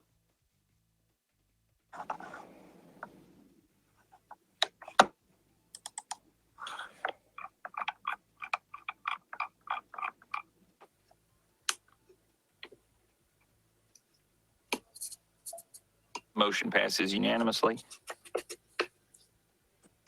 Mr. Chairman, that's all I have for you tonight, other than just have a happy and safe Thanksgiving. Thank you for your time. Thank you. Any questions for Jay?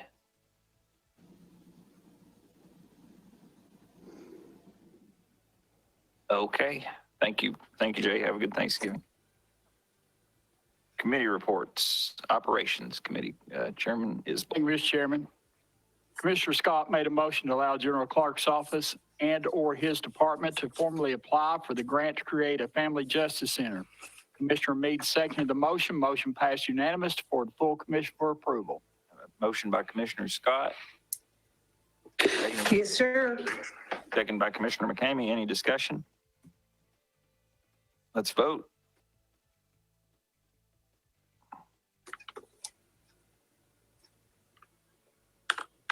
Motion passes unanimously. The second action item was Commissioner Wandell made a motion to allow the mayor, chairman, Commissioner McCamey, and the law director to develop the necessary paperwork to proceed with the process to acquire this property for the convenience center. Commissioner Mead seconded the motion. Motion passed forward to full commission for approval. Motion by Commissioner Wandell. Yes, sir. Seconded by Commissioner Yeager. Any discussion? Let's vote.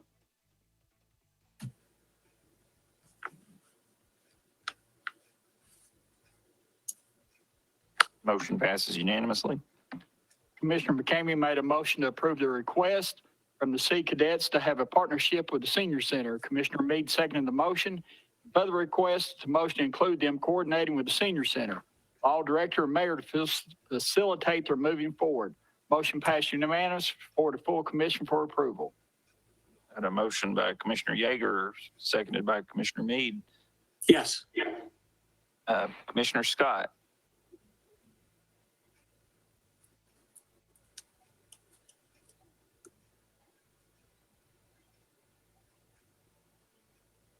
Oh, if my system's asking me to speak, it's not showing up on my side.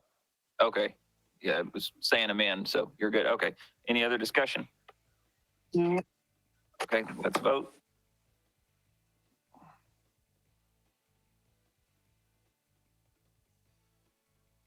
Motion passes unanimously. Commissioner Scott made a motion to approve moving the election storage from the courthouse rooms 15 and 16 to DARC rooms 22 and 24. Buildings and grounds be assigned first floor courthouse room 16 for storage. Second floor vault would then revert back to archives and county record storage. Commissioner Yeager, second the motion. Motion passed forward to full commission for approval. Motion by Commissioner Scott. Second Yes, by sir. Yeager. Any discussion? Let's vote.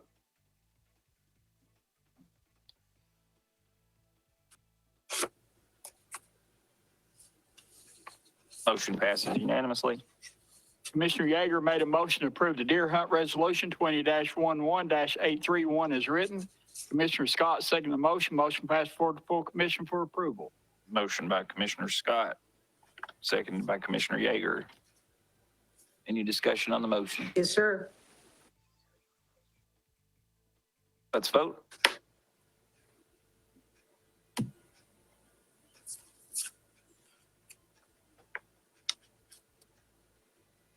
Yes, 1 no. Motion passes. Commissioner Meade made a motion to move background check resolution veto to full commission for approval and to specify what the fee would be. Commissioner Yeager seconded the motion. Motion passed.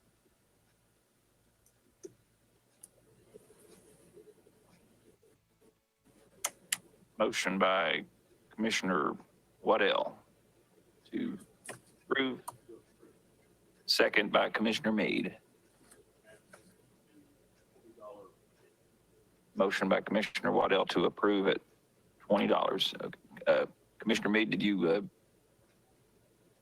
I'm trying to remember what the amount was. I was thinking we went, yeah, it was $20. That is correct. When you just stated the motion, you didn't say the amount. We did end up with $20 as being the appropriate amount. Okay. Got a motion and a second. Mr. Chairman? Yes, Commissioner McCamey. Is this motion to override the veto, or are we voting on a new motion, basically? I think this was a new motion, right, Commissioner? This where the mayor had vetoed the resolution, and I think what she was speaking about is that the amount may be a little high, so that's why she vetoed. Right. So it'd have to come back to this committee to override the veto at $20. Okay, so the amount was at 20, so.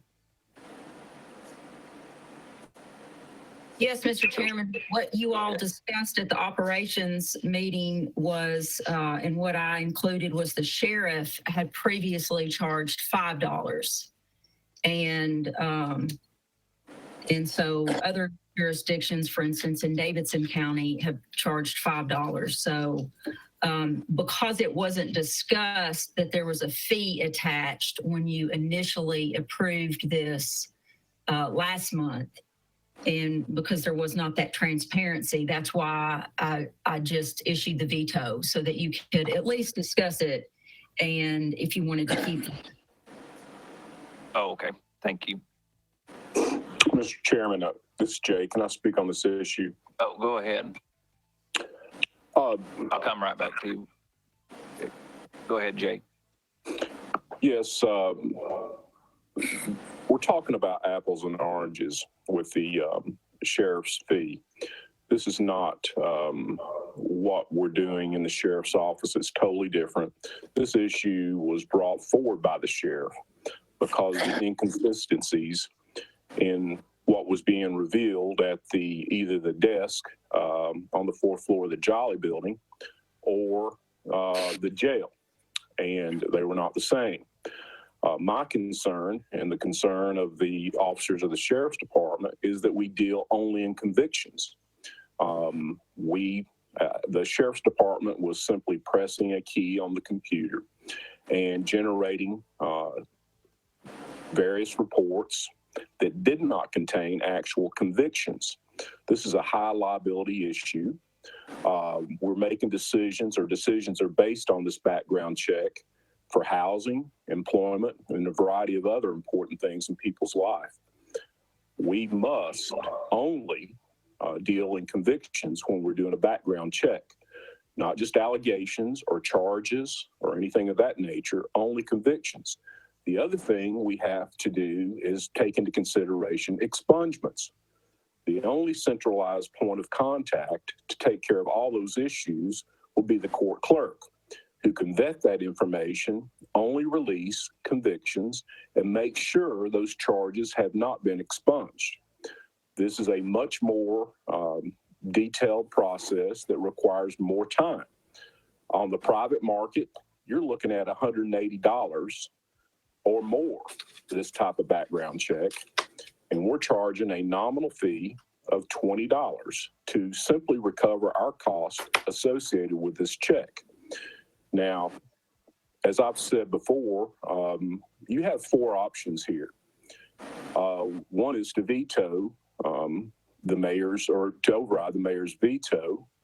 I particularly don't like that consequence. Leave it as it is, the veto in place, do nothing. Or three, adopt a new resolution. Now, the resolution that we have provided has got changes in it. It's an actual new resolution. We've taken out that portion that I think lacked clarity and was a bit vague on the private purveyors of this information. So you're dealing with a new resolution. I stated all this at the Operations Committee when this was first brought up, did a presentation. The fee was in front of you that night. But I'd like it to remain the same at $20. That's a very nominal fee. It's simply to recover the cost associated with this non-statutory duty that we are furnishing. We need good, thorough, valid information. And again, it is critically important that we have a point of contact that has only the convictions, and the court clerk has those, not the sheriff's department. And the information that sometimes escapes the sheriff's office is definitely not convictions. They're nothing more than allegations. And we want to make sure that when we release a background check, that it is thorough and has been vetted by someone that can look at the computer system, see that it is only a conviction, and see that there is not an expungement, or there is an expungement in place. But that's the way I'd like to handle this, is vote the new resolution up. And I think that'll take care of the issue. Thank you. Commissioner Waddell. As some of the same points that Jay made, I was going to make also. These background checks are totally different than what the sheriff's office has done and has done for a long time. That fee has been in place for ages, ever since I've worked here. So, it probably should have been more to start with. The background checks that the clerk's office is going to do will probably have to also be looked at by a manager. It's not going to be someone on the lower level. So we want to make sure that we are recouping the money and that these background checks are not being done on the taxpayers' funds. They're going to have paper, ink, the use of the copier, and everything. So I think $20 is fair. Like I said, I just don't want to see the taxpayers paying for background checks for individuals. Thank you, Commissioner Waddell. Commissioner Smallridge.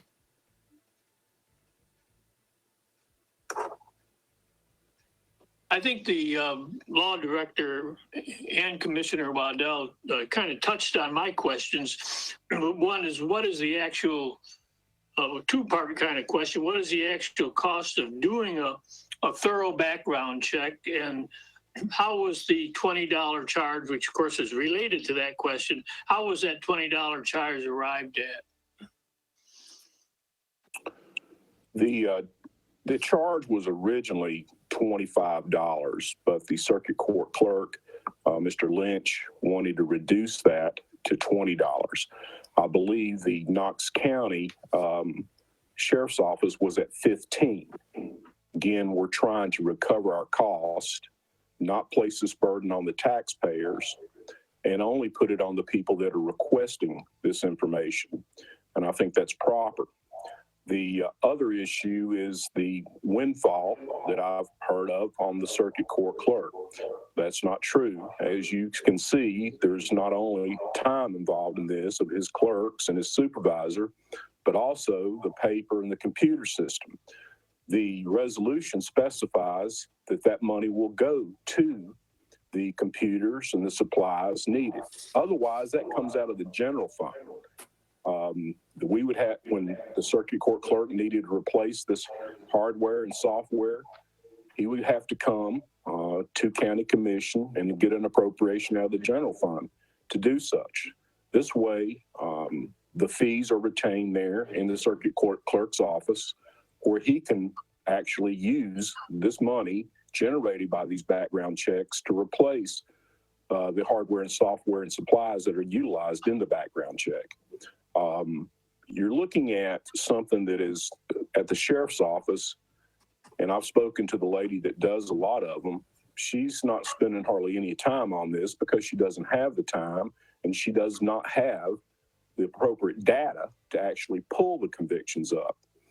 She's pressing a button and spitting out a charge, a form, and then signing off on a template.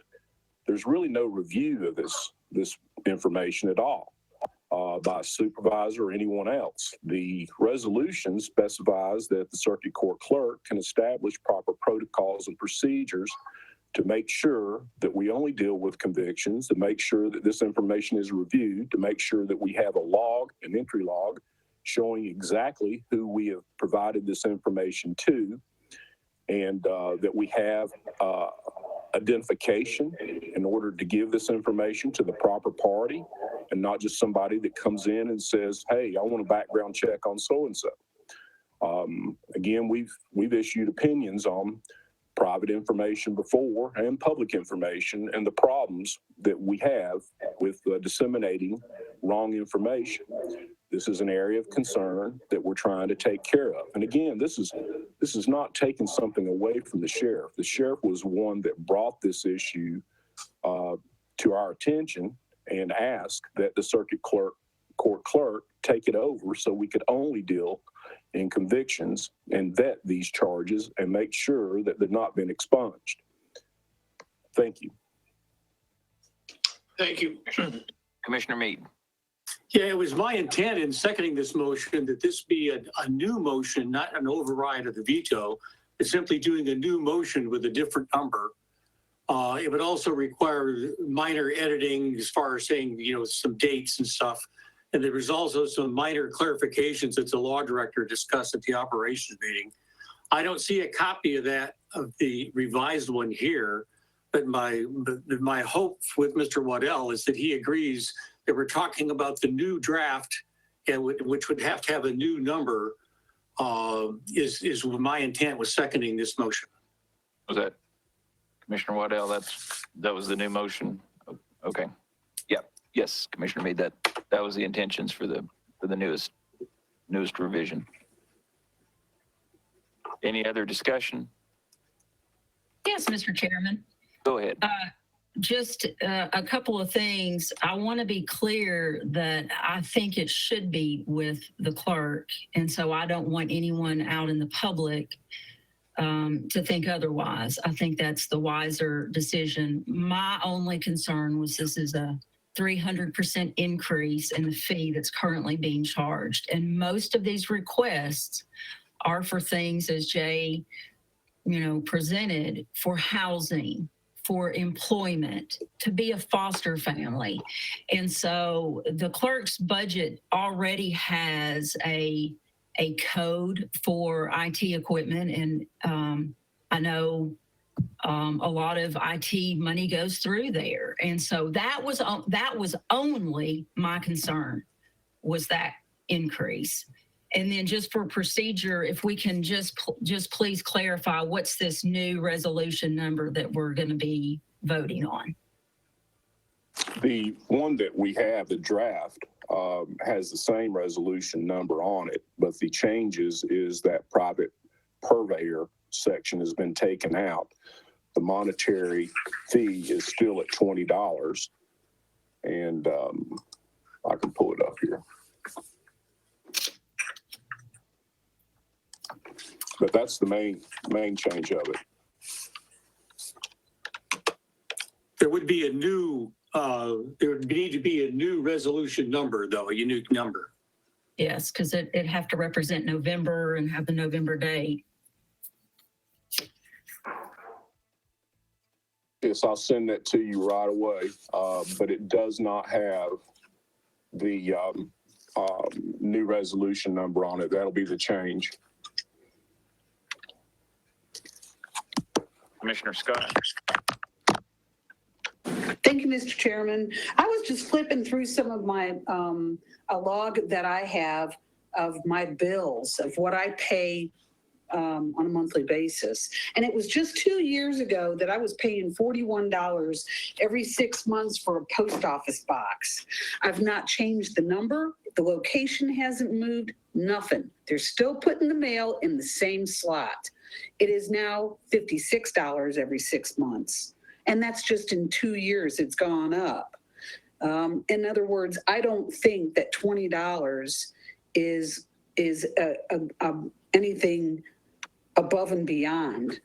Unfortunately, everything's going up right now, and it only makes sense that the fee be paid to put back into the fund of what it costs us to do a favor for someone else, per se. Thank you. Thank you, Commissioner. Commissioner Wandale. Thank you, Mr. Chairman. I'm not speaking to the price or anything. I was just curious. I mean, we have a veto I think we got to address. Maybe I'm wrong, but I think we got to either take action on the veto. I don't, and I may be wrong, and Jay and maybe McCamey can correct me, but I don't think we just simply pass a new resolution with a new number. Maybe that's the answer. I don't know, but it seems like from what I recall, we have to take action on the veto, whether we accept it or not. I think if we reject the veto, we could just move forward with the resolution the way it was. But I was just curious. Thank you, Mr. Chairman. You're correct to some extent, Commissioner Wandale, but as I said before, there's another change in here that I personally didn't feel like had the clarity that we wanted. It had a section in there about the private purveyor. This would not affect them. I felt like that could be interpreted to be giving private purveyors of this information a free break. That's not what it meant at all. They mine this information from different sources other than the county. That's been taken out. So if we were actually approving the original version as presented before, you would have the choice of leaving the mayor's veto in place or overriding that. But here you have a new resolution, and with a new resolution, we'll have to put the new date on there. The one I just sent you still has the October number on it. We'll change that to November, but it also has that clause taken out of it that about the private purveyors on this. There may be another change. I don't have Mr. Pruitt in front of me to ask, but I know that's been taken out of it. So this is a different resolution that you have before you deny it. So by voting on the different resolution, and we can just we don't have to take action on the veto. We can just let that stand on that previous. That's correct, because you actually got a different resolution. This is not the identical one the mayor vetoed, and I certainly understand her concerns, but I think she must have missed the presentation that we had at Operations that month. But she's got valid concerns, but I hope I've addressed them. This is a totally different issue than what's been going on as far as the 300% increase. That is non-vetted information that deals with allegations and initial charges and what somebody may be released out of the jail for. That is not convictions, and that's what I think we need to provide, is only convictions that have been vetted to make sure that we're not releasing allegations or charges, only convictions, and that those charges have not been expunged by court order. you have two new copies in front of you. I just sent them via email a few minutes ago. Any other discussion or questions on the motion to approve the new resolution?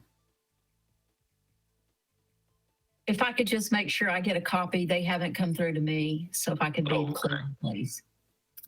Yes, ma'am. You sure can. Brian, do we have a message? Is there somebody trying to send a message to us about this? Or just see if it's related to the somebody's. Okay, that's old. Yep, something different. Okay.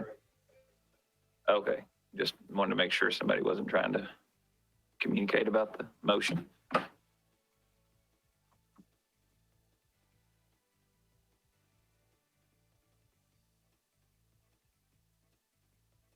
Were you able to get that email, Mayor Frank?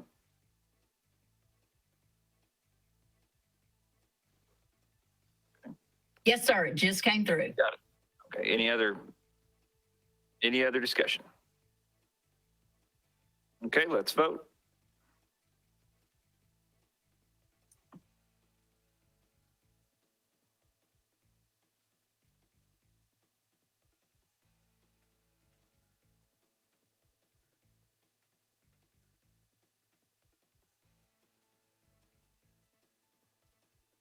Motion passes unanimously.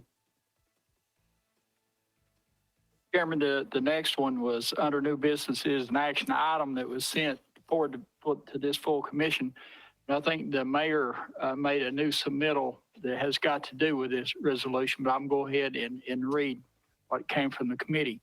Commissioner Scott made a motion to forward resolution 20-11-832, urging the public to take precautionary measures to help slow the spread of COVID-19 to full commission for approval. Commissioner Meade seconded the motion. Motion passed.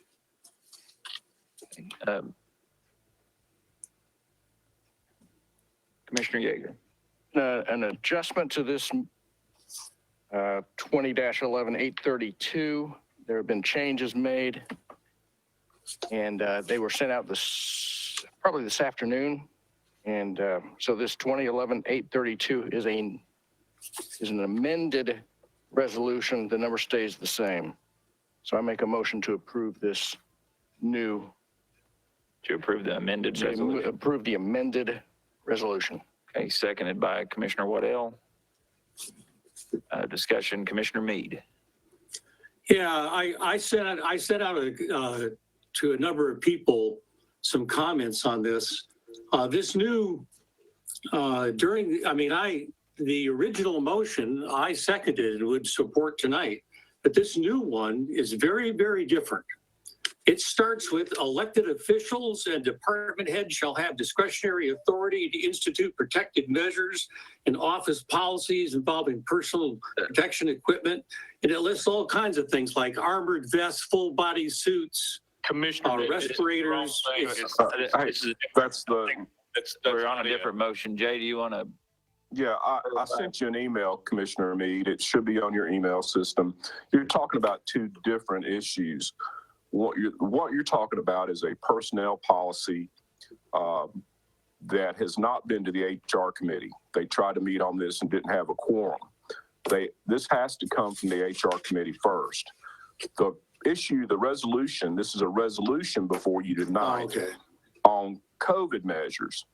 It's, I think the mayor sent out an amended version of that. You're talking about two different issues. The personnel policy amendment is not on the agenda tonight and has never been on the agenda tonight. And I don't believe it even went through operations. So it's not like somebody's trying to hoodwink you on this. Okay, I thought that this was a change to the resolution because no, sir. The naming was so similar. No, sir. You're thinking of the personnel policy amendment or the new personnel policy on PPE. What you have before you tonight is a resolution on COVID precautions. No problem. Requested by Commissioner. I understand. I did get it confused. Thank you. Any other discussion on the motion? Okay, let's go to the board and vote.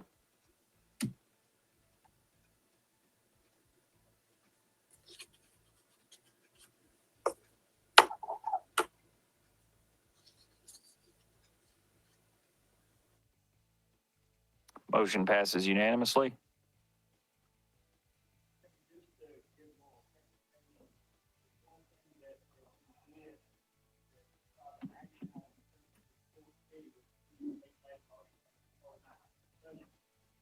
Special call county commission meeting regarding where I'm at.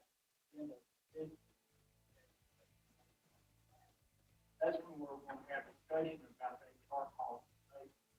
We really didn't have any, there was no action taken. Okay. Commissioner Scott. Thank you. While we're on the subject of COVID and washing your hands and making people aware of, don't breathe on me, there's a petition that's going around Oak Ridge where many of my constituents are bringing up the fact that they want a mask mandate, at least in the city of Oak Ridge. They're tired of hearing it's no big deal. And I've got a copy of the newspaper, the Courier News from March 11th, that's headlined, "Coronavirus Worries? Hey, it's a cold." Anderson County Health Department Director Charles Turner told members of the County Operations Committee Monday night that while the coronavirus, quote, is here, end quote, it's also nothing new. And he went on to say, we've only had 4 cases in the state of Tennessee, and it's no big deal. A mask isn't going to help you. It's just no big deal. Don't worry about it. Well, during our operations meeting last Monday, I brought it to everyone's attention that we had 366, or I believe 367 at that time of active cases, when 10 days prior to that, we had 266. In those 10 days, we gained 4 deaths. Since last Monday, we've increased. Just yesterday's number was 376 active cases. Today for Anderson County, it's 449 with 23 deaths. You guys have to keep in mind that tomorrow 100 people may be considered all better, but 125 may turn out to be active. And the number's only going to go up by 25 from what it is today. And I'm bringing this up because while we have the law director and the mayor online with us, and there are people that are watching Channel 95 as well as tuned in through here, they want to know what's going on and why isn't anything being done in a sense of bringing out some sort of a mandate. Thank you, Commissioner Scott. Commissioner Dennenberg. Thank you, Mr. Chairman. Like Commissioner Scott, I'm starting to hear from constituents and about this issue. And I've heard quite a bit today in particular. And one of the main points that this group, and it's a large group, this is a group on Facebook that the name of it is something like Oak Ridgers for Masks or something to that. And one of their big sticking points is the fact that they have about 1,400 followers. And what they're doing is that they're making it known to the others in the group, businesses that mandate, there's your word, Steve, the issue of mask wearing in their business. And these are the only businesses that they are supporting. And unfortunately, these businesses are in Knox County. So their tax dollars, spending dollars are going to Knox County instead of Anderson County and or Oak Ridge in particular, simply because we do not have a requirement for people to be considerate and to keep their germs to themselves. And this group is going to be very vocal. And I think that it's time before more and more people become ill and some others die, that we really take this as seriously as we possibly can. Thank you.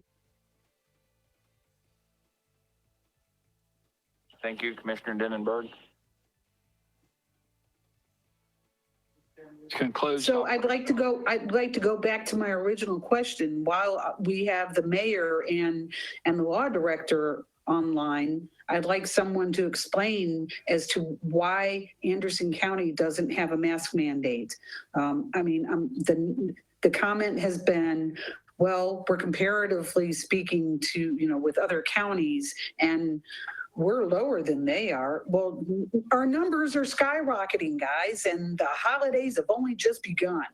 8 months ago, people in county commission were chuckling, saying, Teresa, you just need to calm down. This is not a big deal. I still haven't been to the courthouse since March, and I'm not going to go back up there because I want to know what's being done to keep me and my constituents, anybody that goes up to the courthouse, what's keeping them safe when the only person wearing a mask is the person at the door?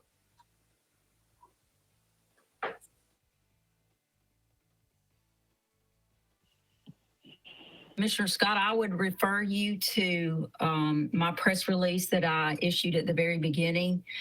I have talked about this several times at the committee level, and including our last assembly. Dr. Smallridge asked me some questions about this, and I gave a very long answer to all the conditions. It is my belief, and I have stated from the beginning, it's two-pronged. First, health practices are best carried out through education, through encouragement and support. And that takes proper messaging. And whether we're dealing with a sexually transmitted disease or COVID or any number of health issues, we have a program at our Anderson County Jail. If I could mandate something, it would surely be that an addicted woman could not get pregnant and give birth to a child that's first months would be withdrawing from heroin or opiates. And so I continue to believe that.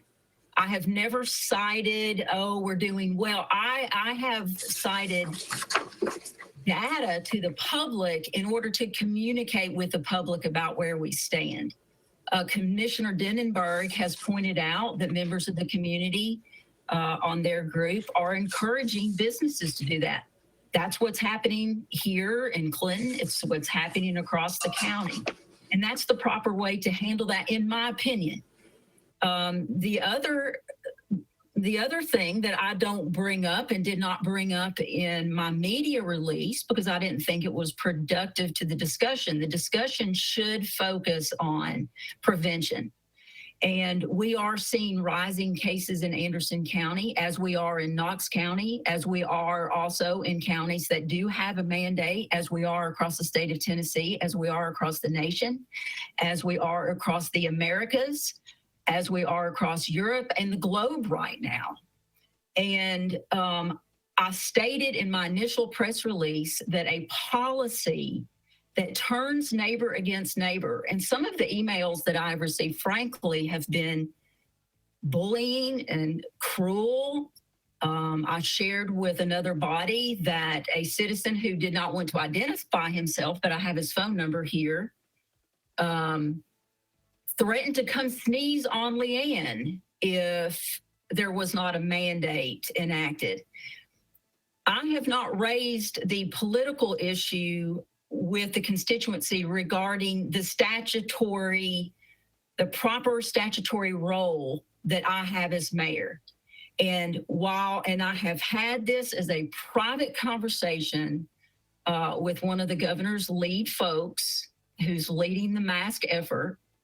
And I shared with him that my belief, and when I swore to uphold the Constitution, My belief is that statute says that the Commissioner of Health holds that authority, as does the health officer for our county. And I think, all can agree with me. That is how all of these measures are taking place in the 6 other counties that are not under the governor's health director. And so this was not, in my opinion, an authority that the governor can pass to me. And I did have a very cordial and nice conversation with them. And I said, it is my belief that under the Emergency Powers Act, that the intent of the legislature is that when you delegate an authority, it is an authority to do something like deliver sandbags, or for the mayor to help distribute PPE, for the mayor to help do things to prevent the spread. But the mandate for a mask has ramifications that can be criminal in nature, meaning the district attorney could choose to prosecute, the sheriff or the police could cite, or whatever that enforcement action would be. I do not believe that constitutionally, and when I swore to uphold the Constitution, I do not believe that that is proper. I think that is truly in the Emergency Powers Act, and the ACLU, I'm in agreement with them on this. We do not need a law enforcement approach to public health. They did a white paper following H1N1. We don't need a military response to protection from infectious disease. We need a community health response. And I hope that sheds some light, but I'm very concerned. I read constantly. I've already done a webinar on the first vaccine, which utilizes messenger RNA. Moderna came out with another one today. Haven't been able to watch the webinar on that one. I just am a believer in let's do productive things in helping prevent the spread of COVID instead of calling each other names or wanting to cite someone or arrest someone. I think, the Vanderbilt study that we even cited in this particular resolution, if you will go read page 2, all the headlines say it's about a mask. And I think people have falsely believed that the mask is the only answer. Go read page 2 of the Vanderbilt study. It notes that those communities that they cited with the lower hospitalization, growth in hospitalization rates, not hospitalization rates, growth in rates, is also tied to different variations or variables for that community regarding their mobility and their travel to particular cases, to particular spots. So for instance, if you're looking at finally COVID moved from the hot spots out into the rural areas, well, naturally, the folks to get to services, look at Rocky Top as an example. There is no grocery store there. They're going to have to go outside of their community, making them more vulnerable to other exposures, where someone who might be in a more densely urban area, they don't have those same mobility challenges that folks in the outer rural area would. But, I shared this with commissioners already, Commissioner Scott. I'm very concerned. I've always kept up with it. I myself have participated in virtually all virtual meetings. And, it's just counterproductive, and it's not within my authority. Thank you, Mayor Frank. And I'll go to Commissioner Mead, but real quick, just want to point out, we don't have a motion on the floor. And so we're kind of repeating what we did at the last special meeting. So just be aware of that. We can have the discussion. It's a good discussion, but right now we don't have a motion. Commissioner Mead. Oh, yes. First of all, I want to thank the mayor for her explanation. And I understand where she's coming from. I also want to point out that the governor has given authority to the mayor, okay, to make mandates on face coverings, not PPE, but face coverings, which don't qualify as PPE, so they come different under the law. But in that authority, there are very substantial limitations to what the mayor is allowed to do. There's 10 items, and I'm not going to go through all of them, but if you're in your residence or an automobile, this kind of thing, by any child 12 years of age or younger, requiring them to have a mask would be a violation of state law. By someone who has trouble breathing due to underlying health conditions, which would be an ADA issue and could subject a person that makes them put on a mask when they have a medical reason not to, could be subject to $90,000 fines. By someone who is incapacitated or otherwise unable to remove a cloth face covering without assistance, while eating or drinking, while working under conditions where appropriate social distancing can be maintained, in situations where wearing a face covering poses safety or security risk, or while in a house of worship, or while in a voting site. Those are places where the mayor is not allowed, and conditions in which the mayor is not allowed to dictate or mandate face coverings, even if she wanted to. So this authority, and I will point out that the county commission has absolutely no authority to implement face covering mandates in our county. Thanks. Mr. Mead. Okay, that concluded the Mr. operation. Chairman, Mr. Chairman, Yes, Commissioner Denenberg. thank you.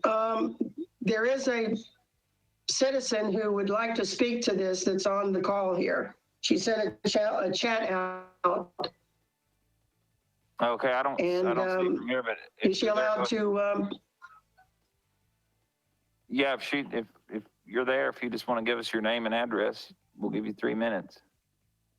Hi, my name's Emily Smith. My address is 118 Underwood Road, Oak Ridge. I understand and I hear what Mayor Frank is saying. However, as Commissioner Mead just said, the governor did give her the authority to mandate masks. Oak Ridge's schools alone, their numbers are climbing so quickly. I am an immune compromised person. I go into a grocery store that has a big sign that says, "We require masks." What can the grocery store do when people come in without masks? Nothing. They can't do anything. They don't do anything. Our problem is a leadership problem. Governor Lee has not mandated masks. The Mayor Frank, she has not mandated masks. There are people that have made this a political issue. This is not a political issue. This is a health issue. This is a being courteous issue. I have never been so disappointed in everybody throwing the blame at everybody else over something that is protecting your next door neighbor or a person who's immune compromised, your grandmother. This isn't anything difficult. People just need to wear the mask. And in my opinion, if the governor has given you that authority, then you need to use that authority to protect your citizens. Thank you. Thank you. Is anyone else dialed in that has any comments?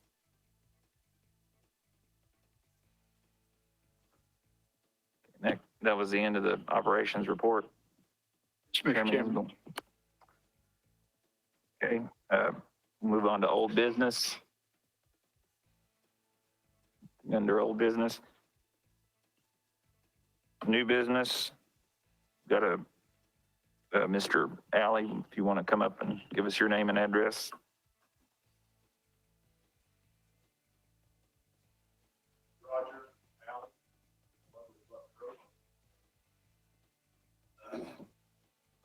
Over.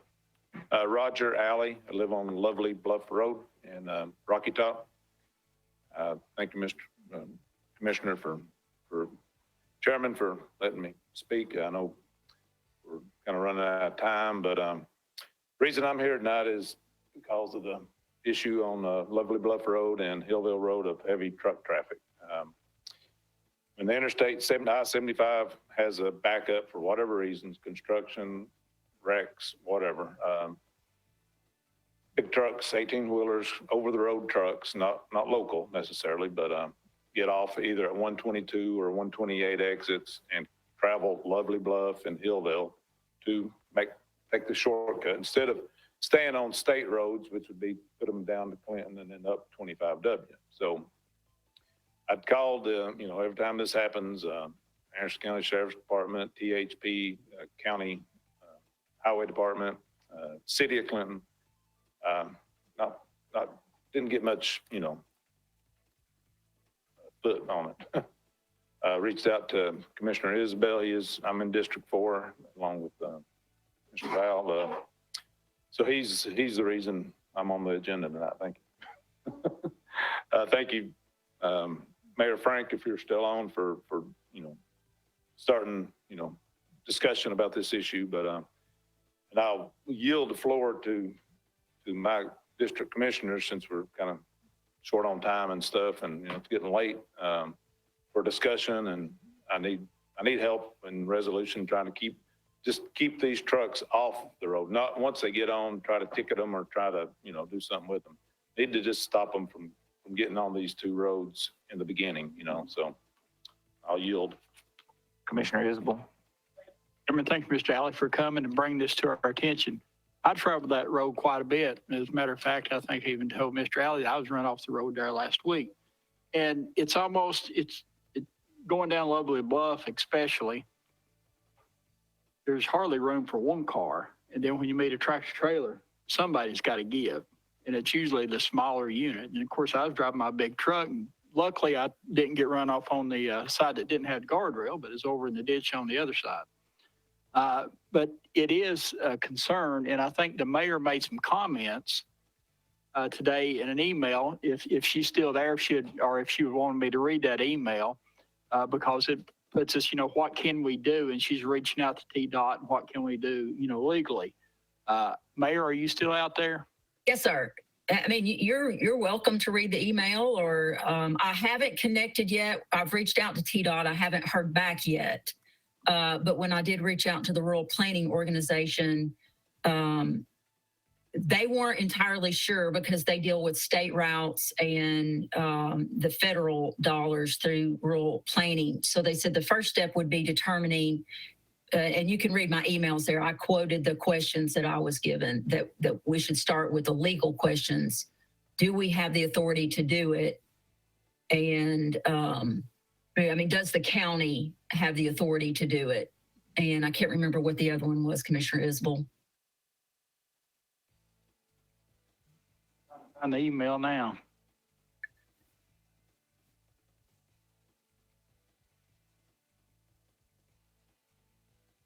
But So one thing that, have you got it, Mayor?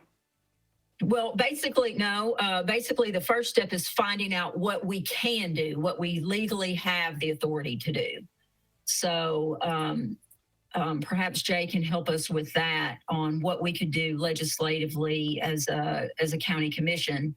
And then hopefully in the interim, I'll also hear back from TDOT.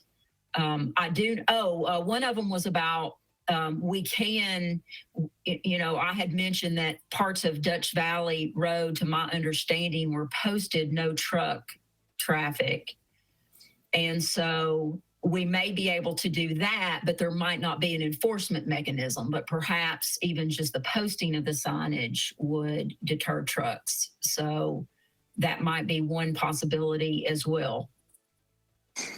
Thank you, Mayor. You're on the right path. We've had this issue before on Old Dutch Valley. I can tell you Hillville's posted, and the way we've handled it before is I just contacted the state patrol, and they started monitoring that and contact the sheriff's office. Hillville, I believe, is posted there at the top of the hill past Walmart for no truck traffic. That's if there's any additional signs, we can speak to Mr. Long about this, and we'll certainly try to speak with the state patrol and see if they can help us with the enforcement.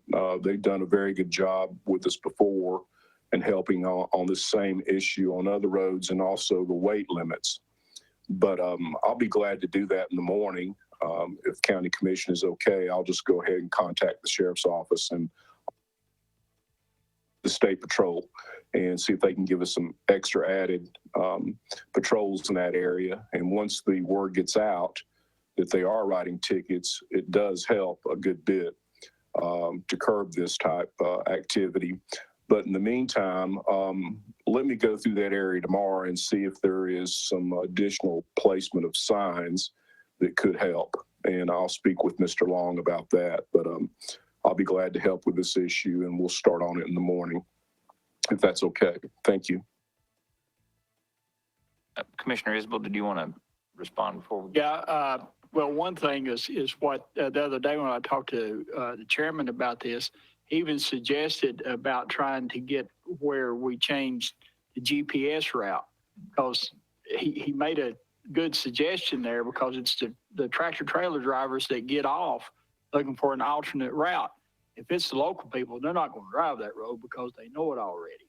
That's what makes it even more dangerous. So I don't know if that's something that Commissioner or Chairman Anderson made that suggestion, if we're able to do that. Yeah, I know technically their trucks aren't supposed to go across the dam at 441. I think it's indicated on some GPS. Brian might be able to help us look into it or have some people to contact. But yeah, I think, and the issue we've ran into in District 3 where people coming, where they get past Walmart, it's kind of the point of no return. If they, by the time they realize they're not supposed to be there, there's nowhere to turn around.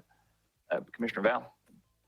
Thank you, Mr. Chairman. To bring everybody up to speed, last week during our weekly command staff meeting, this was brought up. Patrol Division of the Sheriff's Office was made aware. Then, of course, Mr. Alley sent us the email. Under Sheriff Barker's direction today, a couple of us went out and actually drove this road. Jay is exactly right. There is a no tractor trailer sign posted as you're turning into the second entrance of Walmart. There is not another one until you get to the county bridge that splits our districts. Mass and Gill. And there is a smaller sign facing the opposite direction there. And I think to someone's point that was made, after you pass that, you're at point of no return. Traveling on where it runs into Lovely Bluff on into Rocky Top at New Hope Baptist Church, there is another sign as you come across the bridge at 4th Street. That can be seen by drivers coming off the interstate once they cross 441, go between the two gas stations and come down Lovely Bluff. Problem is, once again, they're already committed when they're coming down Lovely Bluff before they see that sign. If we're looking for a location to request signs to be placed, there may be a good spot there at 441 at Lovely Bluff as they're coming off the interstate. According to what I understand from Mr. Alley, and I believe he's correct on this traffic on these roads usually becomes hot and heavy when there's backups on the interstate, a wreck or construction that they've been doing recently. The sheriff is aware of that. We discussed this today. The sheriff said it would be okay to try to, once we know there is a backup on the interstate, at least try to break a patrol officer free to maybe go check these roads out to see if we can get any traffic. Once again, though, we got to stop them on the road that they're at and find a place for them to turn around, or at least warn them, please don't come back here anymore. Don't take this road. So it is a problem that I think we can work on. I think we can make the issue better. Appreciate Jay's help and the sheriff's help, and certainly highway patrols and other resources as well. Thank you, Mr. Chairman. Thank you, Commissioner Meade. Yeah, I think that's another thing we need to approach is if we want them to not go someplace, maybe we need to figure out which way we want them to go if they've been diverted off of I-75. Then make sure that that road is adequately wide, for instance, and doesn't put them into a situation where they where there is no room for them to turn around. So they're kind of committed to keep going, whatever the road is. We have to start early and get them on the road we want them on during some kind of a diversion. And I would point out that when someone gets diverted off an interstate highway by the state troopers, they kind of feel like they're in an emergency situation. So sometimes, following signs is not considered the first thing unless there's some place that is clearly marked as a truck route. Thanks. Thank you, Commissioner Waddell. As of the Mr. Chairman. last couple of weeks, Go ahead. they've not been diverted off the interstate. They're choosing to get off the interstate. The majority of them have been coming down, getting off at Raccoon Valley, coming down 441. There was a lot of them went across the dam, which is also an issue. But once they turn up 441 going towards the dam, or they turn up Hillville, as we've said, there's no place to turn around. If they're not caught before Walmart, there's nowhere else to turn around. They destroyed the parking lot at Hillville Baptist Church one time they were missing the Walmart entrance and they were going up there. It was the only place to turn around. So we've got to come up with a plan to catch them before they get on Hillville. If they get past Walmart, it's too late. And if they turn up 441, it's also too late. There's nowhere to turn around. Jay? Yes, Mr. Chairman. So I just want to make sure it's okay to contact the State Patrol. Also see if there's some additional signage that we can get. We're talking about if we're on a state or federal highway, we'll have to go through the DOT. I'll speak with Mr. Long and see if he can produce some additional signage on our county roads. We'll try to strategically place that signage. And then we'll go ahead and contact Garmin, Magellan, and Google Maps to let them know they need to flag that road as no trucks. We can do that quickly if that's what this commission desires. I do know the approved route there, it brings the trucks down to Clinton and up 25W. But if that's okay with you, I'll go forward with those mechanisms in the morning. Is that your motion, Commissioner Val? Go ahead. Thank you, Mr. Chairman. I agree with everything Jay said. I'd also like to make a motion that this issue be referred to the road committee for their next scheduled agenda as well, so they can maybe research the problem and maybe get a hold of Google Maps or whomever we can get a hold of and maybe fix it on that end as well. And they can bring back to us what they can decide. Motion by Commissioner Val, seconded by Commissioner Mead. And I'm seconding both of those motions, or the amended motion, whatever you want to call it.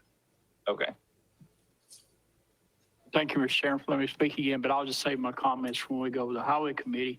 What I've seen before is you got to have the flashing signs, the ones that really catch. And then when you make the turn, I've seen the ones that, that actually, it's like when you go through a drive-through and they've got the chains to hang down, that where you get awareness, but once you turn on to Hillville, that's it. So we're going to actually going to have to do it on 61, and we're going to have to do it up on, getting off the interstate, because they actually come from Rocky Top back towards Clinton as well. Thank you. Any other discussion? Okay, let's vote. Mr. Chairman, this is Jay. I just want to add, I think we probably need to contact the city of Clinton. The city limits extends up there to that last driveway for Walmart. They may be able to help us with some signage there also. Thank you. Thank you. And the city of Clinton and the city of Rocky Top. Mr. Chairman, I'm voting yes. My pad just crashed. Voting yes verbally, Yes, sir. Commissioner Scott. Okay. Yes. Thank you. And Jameson, vote. Pass. Okay.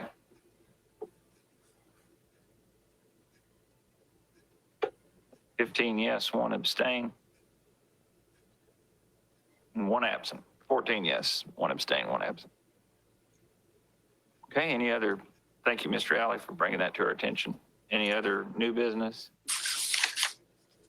And real quick, I want to offer condolences from the commission to Commissioner Creasy, his mother's passing. Sorry for your loss. Thank you very much. Thank you, Mr. Chairman, for letting me speak again.